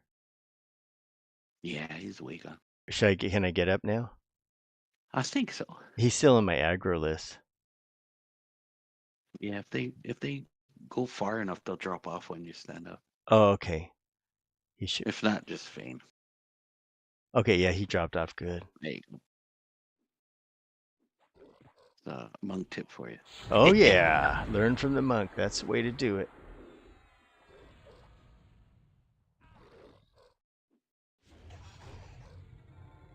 Yeah, that's right.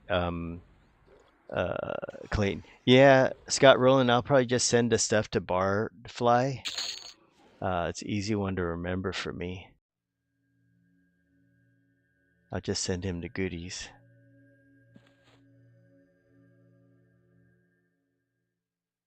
I'm gonna pop DMF when you come back up.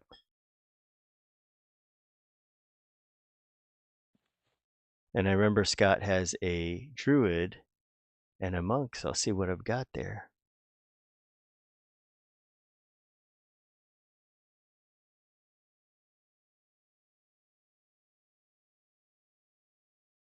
Yeah, Clayton, there are a lot of box teams, more than I've ever seen.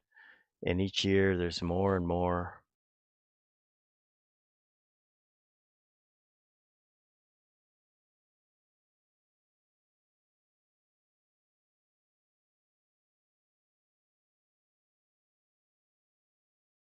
Oh, nice pull, single pull.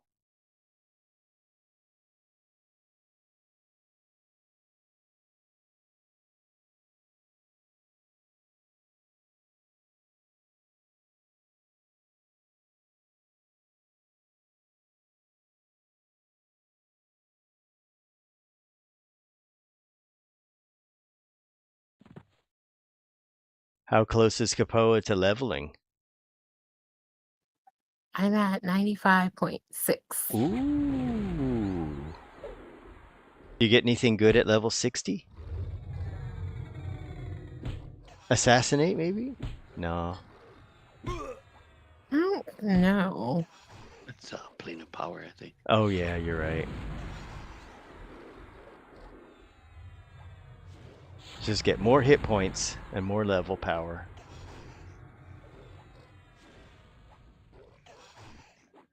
More stabby stabby. Yeah, that's what you get. Let me pop a DMF real quick. Incoming DMF, 3 seconds out, stand by. And land it, there you go. Just check around the corner here. We should be spawning up top here. Mm-hmm.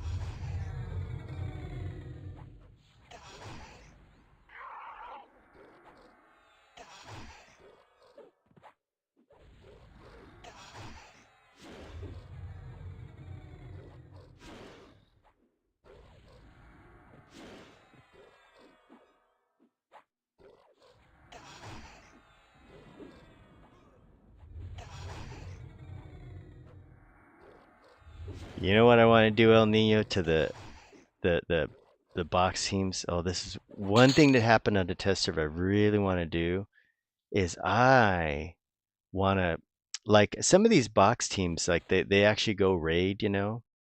So if you know how, like, the last time there was a box team up here, the you know, automated AFK team, well, sometimes they leave their corpses around.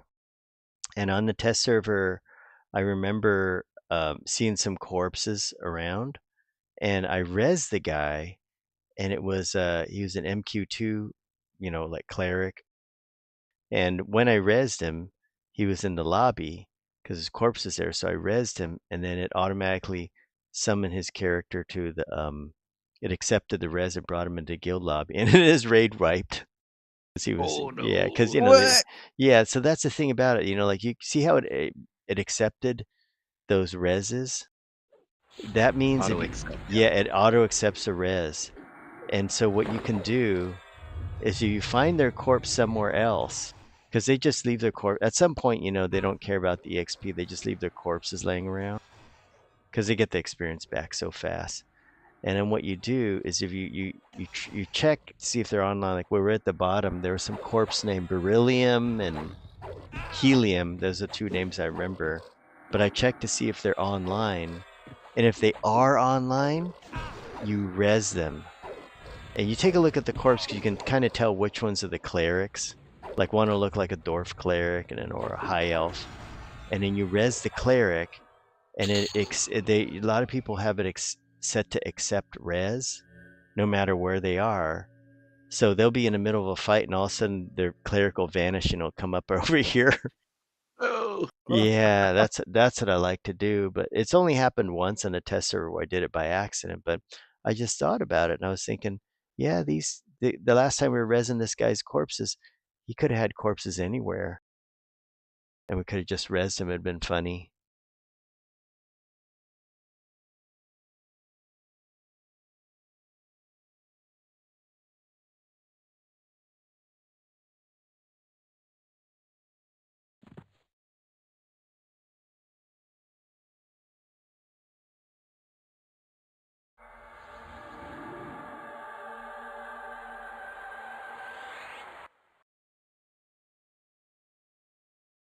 Oh, he might have Where'd he leashed, huh? go?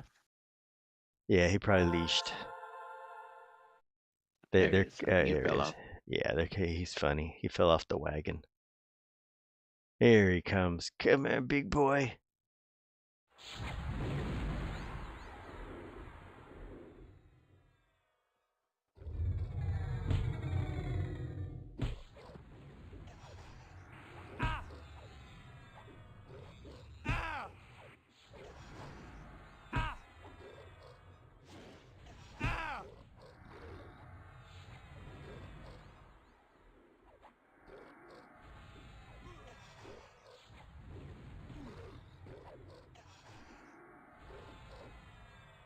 And will this be Kapoa's highest level character she's ever played? Yes. Ooh, what was the highest before this?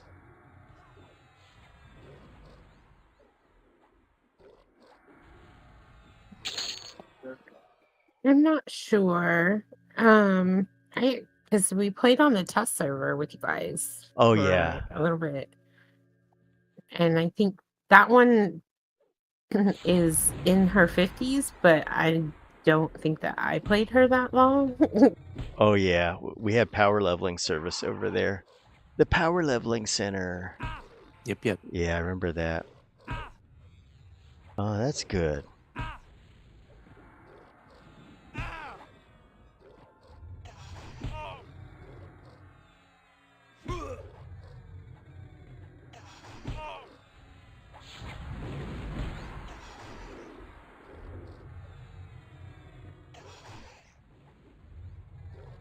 Oh, you're getting close to the ding ding. Any minute now. You're probably about 97 or 96. 97.2. Ooh, we're gonna get there. Oh yeah. Oh yeah. All right. That's just almost there. Let's go for it. You could go to the Yendar and say, "I'm level 60. I'm next in line." Right. Yep. Behind the other 7. Yeah. Get out of my way. I tried to muscle my way in there the other day. It didn't work. Oh. Tell him you're gonna call the Usos over there.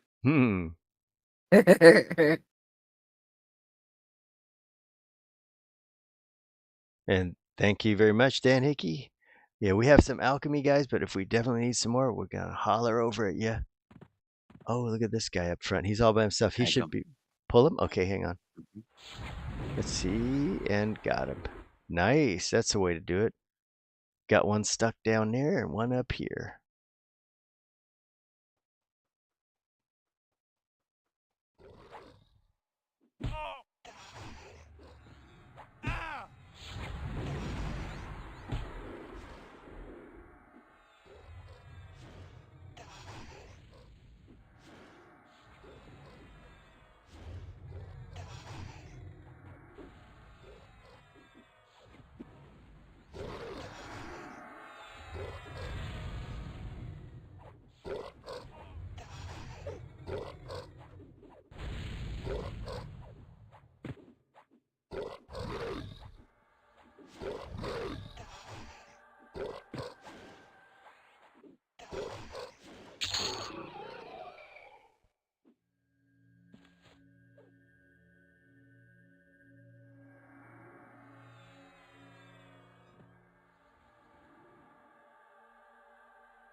I sent Pigeon his rings he wanted.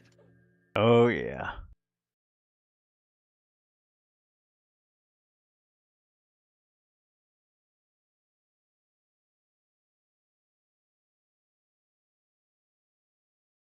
Hopefully he shows up tomorrow for some death touches. Yeah, that's right. We need some fresh, some Ranger Gate.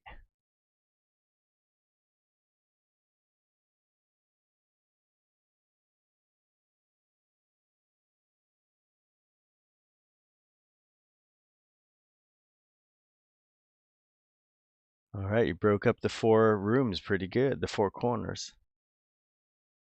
Pretty good.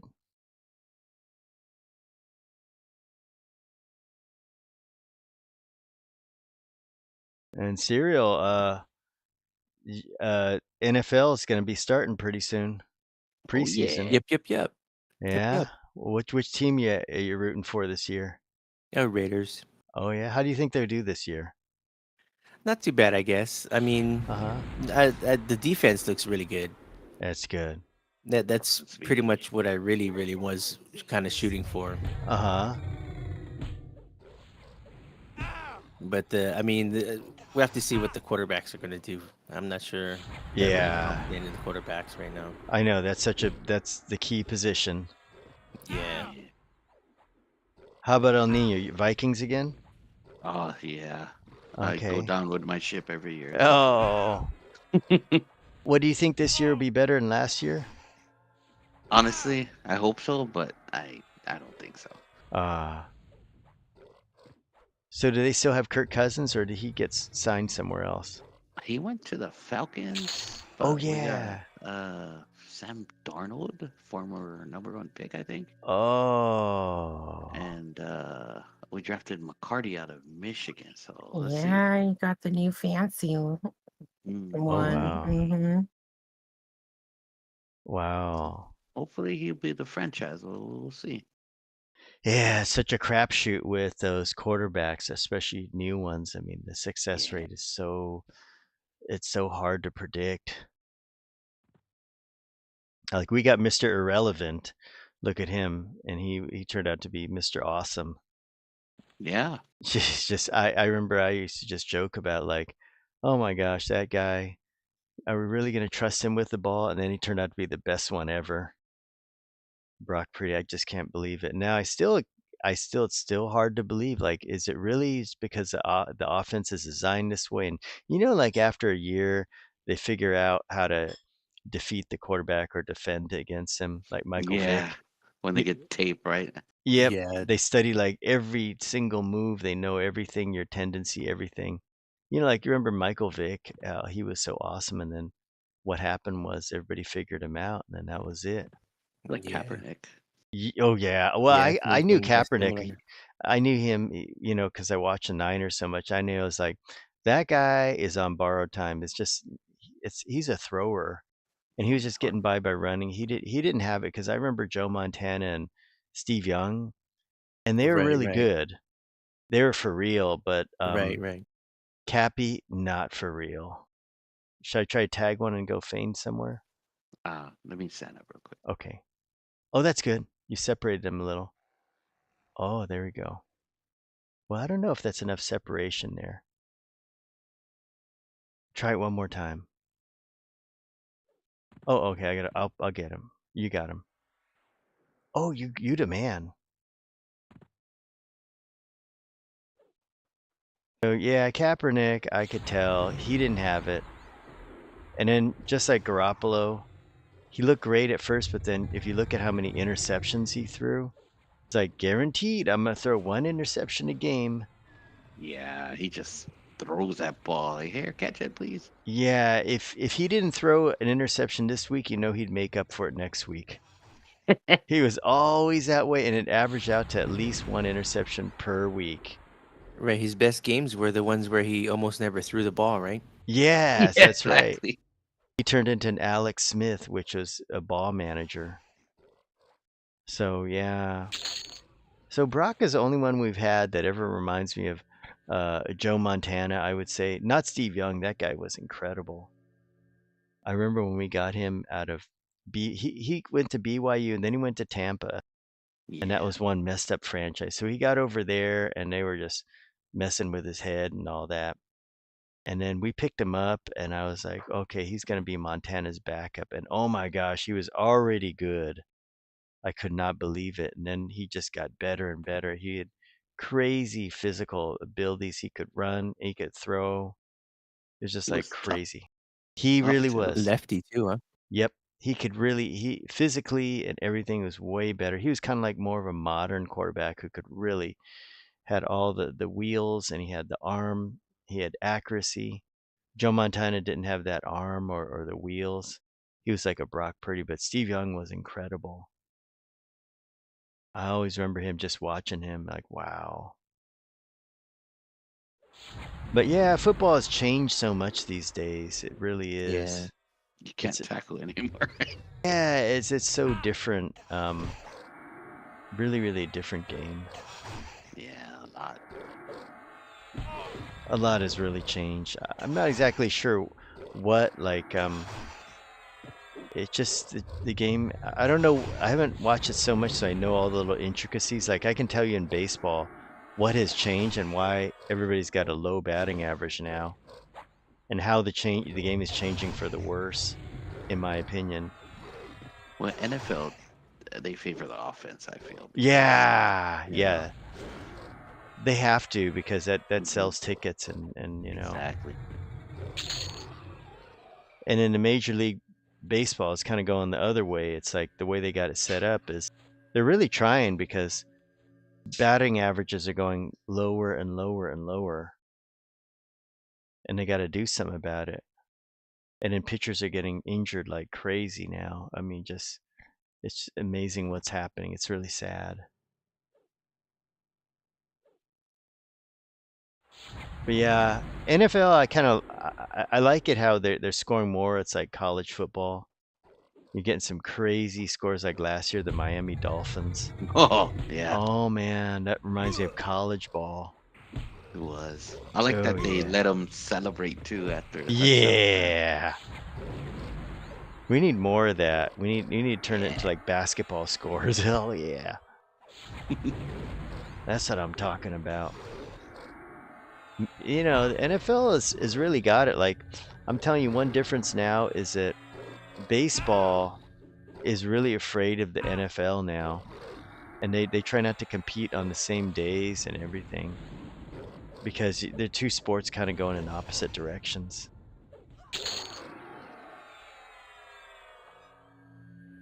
Oh, hang on. We may get pops up here soon.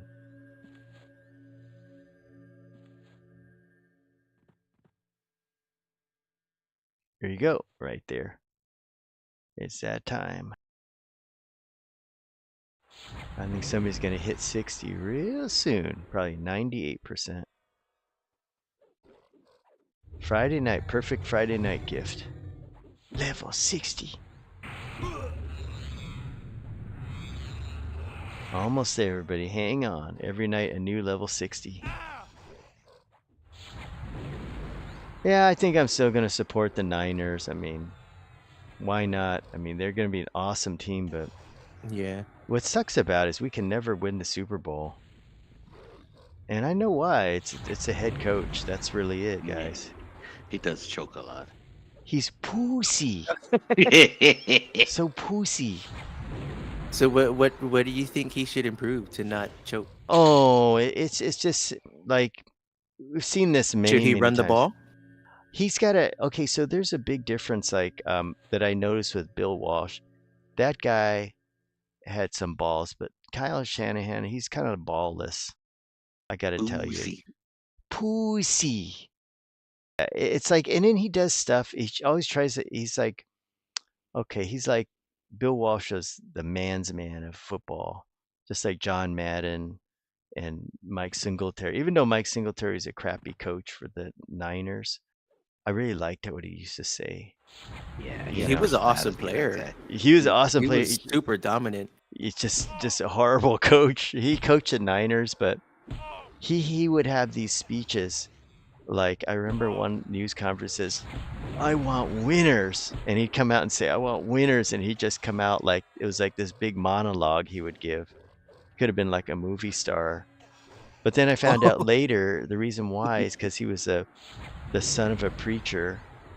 So he was used to giving all these speeches. And we had Vernon Oh. Davis back then who was like all into himself. And he'd say, this game's not about you. I want winners. And he'd go out and say stuff like that. And he benched Vernon Davis or whatever. Vernon Davis is his name. He was our tight end at that time. That Right, guy, the crybaby. crybaby, all into himself. Yeah. And then You gotta wait for him to shed a tear, right? Yep. And then oh, we got it one up here, and up got one here. I'll bring him in. And then so Mike Singletary would say, "We're gonna go out there. We're gonna hit him in the mouth. We're just gonna hit him in the mouth real hard." And he was like, "Whoa, this is really something." So a lot of the coaches, like Jim Harbaugh, I felt was really good. You know, he was good, but Kyle Shanahan is he knows what he's doing and all that, but it's just when it comes to Super Bowl, sometimes he does some retarded things. Like, you know, the coach for the Detroit Lions last year? That's an example. Like, that guy got them all He the way got to balls, that guy. he's the guy that says, "Okay, I got 19." He's playing blackjack, got 19. Hit me. Yeah. Yeah, he's Dan like Campbell. fourth and 10. Shit, let's go. Let's go, yeah. 4th and 15, we're gonna make it. Let's go. 4th and 15 our own 20, we're going. And that kind of Hey, Oh, Oh. yes. So sissy. Ding. Oh, yeah. Ding a ding. Okay, just one or two more and we'll get ready to go. So, yeah, I mean, it's just things like that. Like, I think the best way to describe it is these coaches are good for the regular season because things like that you can get away with in the regular season. But when you get to the Super Bowl or even the playoffs, you know, the other teams you're playing, that doesn't work anymore. Or you just don't do those kind of things. You play to win, not to be cute. Yeah, the plays he calls is like, what? Come Yeah. on, man. I mean, he should have beaten the Niners. We should have lost that game. Oh my gosh, they had such a huge lead on us and they gave it to us. I was like, I saw the score early and I'm like, forget it. Forget it. I don't want to know. And holy smoke, we won that game and I'm like, oh my God, what the heck just happened? And then I found out what he did and I was like, gosh, he should be fired. You know, it's like, Oh. you know what I'm saying? So it's like, you know, this is the deal with the Niners and what we've got going on. It's like the coach, he just can't get it done. And it's just little stuff you got to do and decisions you got to make. Like I can remember when we were playing Kansas City, I don't know what the Super Bowl for this one. We had those guys and all you had to do is run the clock. Yep. Yep, run the clock. We got this game. I was already celebrating. Then I learned never to celebrate when he's a coach because you never know what's going to happen. So, and then we start throwing the ball. I'm like, oh my God. And does this guy have a problem with math or something? Can he just tell that if we just run the clock out, we put so much undue pressure on the other team that they're going to like crap their pants?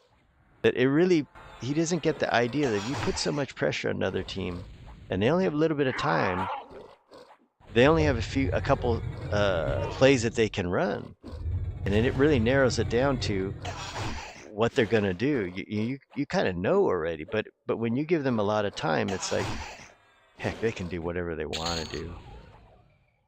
Yeah. You know, so that's why, you know, and also we had the worst defensive coordinator in the world last year. I even forgot his name. What the heck was his name? The I guy. don't even remember either. He was the coach for the Cardinals. They always have the worst run defense in the whole wide world. Kingsbury? Was that the guy? Something I forgot. Yeah, but he was. No, it wasn't Kingsbury. Kingsbury was the OC for USC. Yeah, this is somebody else. Yeah, I forgot what it was, but okay. So what I saw this video that kind of made sense, and it was talking about why he was a defensive coordinator, and the reason why is because we get a compensatory draft pick by picking him up because he's a minority player, and that's one thing. And the Niners have been doing that the last 3 years. The international thingies. Or Yeah. no, the minority. Yeah, they did the minority Yeah. ones, and then now they're doing the international ones, Yeah, right? if you get a minority coach, he gets it. And welcome aboard, Jaybird 11. The teen boys could learn chess. If you want to hear what the best answer was, rewind back to what people were saying. And that was we had the funniest reply ever. And there's somebody sent a private tell the never otter, even with the 2 answers to that. Cracked me up so much. Guys, go check it out. I'll change the title to that. It was so funny. Whoever sent it out there, anonymous person that's been snooping around, that was hilarious. Oh my gosh. They didn't want to get embarrassed or ashamed or anything, but they said the funniest thing. So yeah, that was our defensive coordinator. He was always running a nickel. Oh my God. People were running all over us up the middle. It's like nuts. We got just one over there. Got you. Oh, They're that's a on top. double. Oh yeah, they're on Yeah, top of there each you other. go. One's going back. Okay, good. Hope we get some distance between the other guy. I'll grab him here. Let's see if this works. Got him. Okay. So yeah, who knows what'll happen with our defense this year. But we had a really good defense last year with some incredible players, but the coaching just sucked. The defensive coordinator. Oh my God. Just some of the stuff we did makes you go, huh? So yeah. That's what I'm talking about. I don't know, maybe last year was our year as the Niners. Maybe that was it, because the team is older. I mean, we got Brock Purdy going for us, and we still got McCaffrey. But Oh yeah. I heard Ayuk wants to be traded. Yeah. Yeah. I don't Yeah, think he's but I going mean, anywhere though. it's not right. It's not up to him, right? Yeah, but if he wants to be traded, that shows his heart's really not in it. Yeah, you don't want a player that doesn't want to play for the team. Yep, Really. That that's right. kind of breeds around other players too. Oh yeah. So, I don't know. Like I knew this year was going to be a sucky year for the Giants, the baseball team that is. I just knew it, and there's no hope in the next 5 years with the front office we have. I mean, the best they're going to ever do is 500 ball. So like, and then just the way the Major League Baseball is set up, it's like the Dodgers and the Yankees, they got all the good players. It's turning into that again. Super teams. And then the A's, oh my God, that's a dumpster fire right there. Anybody Yeah. that's even halfway good, they're going to be playing in a AAA stadium in Sacramento next year. Aren't they moving to Vegas? Is that the team? I hope the A's really do, because they really need a quality city. Because O-Town man, that place is really bad news. It's just a dump. If you search on the videos and you hear all the crime, because the nation doesn't hear about how bad it is, but it's really bad in Oakland. And so there's no revenue over there, and they're moving to a AAA stadium, which is tiny. It looks like a cricket field. And then the next thing they're going to be doing after that, after they're a couple years, is hopefully they're going to get to move to Vegas. That would be great, if they could go to Vegas, because the Raiders are in Vegas, and I think the Raiders are going to do great there.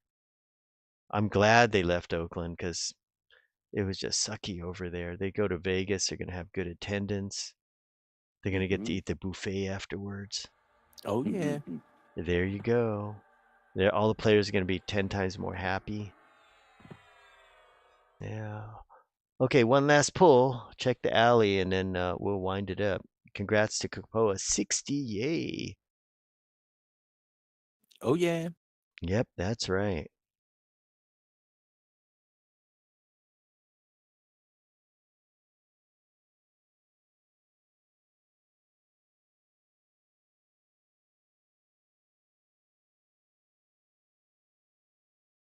And Brackus is getting closer. 46 right now. All right, that's good. Yeah, next week sometime. Yeah.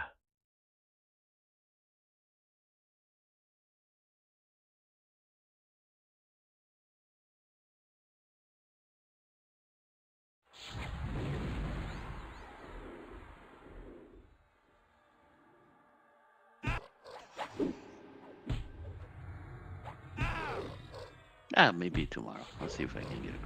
Oh, you're doing great.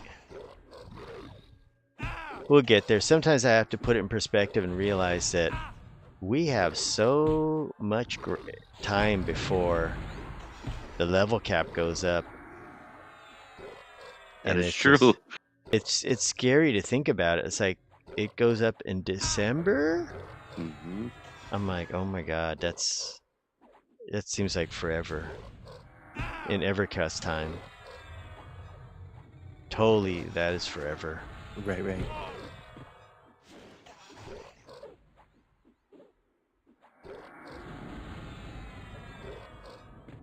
They really got to do it like Vinicki with level caps. They really gotta, because then that keeps people engaged and keeps them going.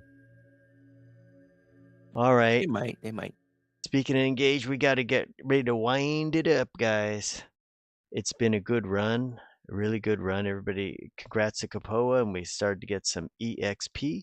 I'm going to end the stream, and tomorrow, make sure you all tune in for Plane of Sky. We're going for Brackus's Island 5, but we're going to hit Iga first in Lava Storm.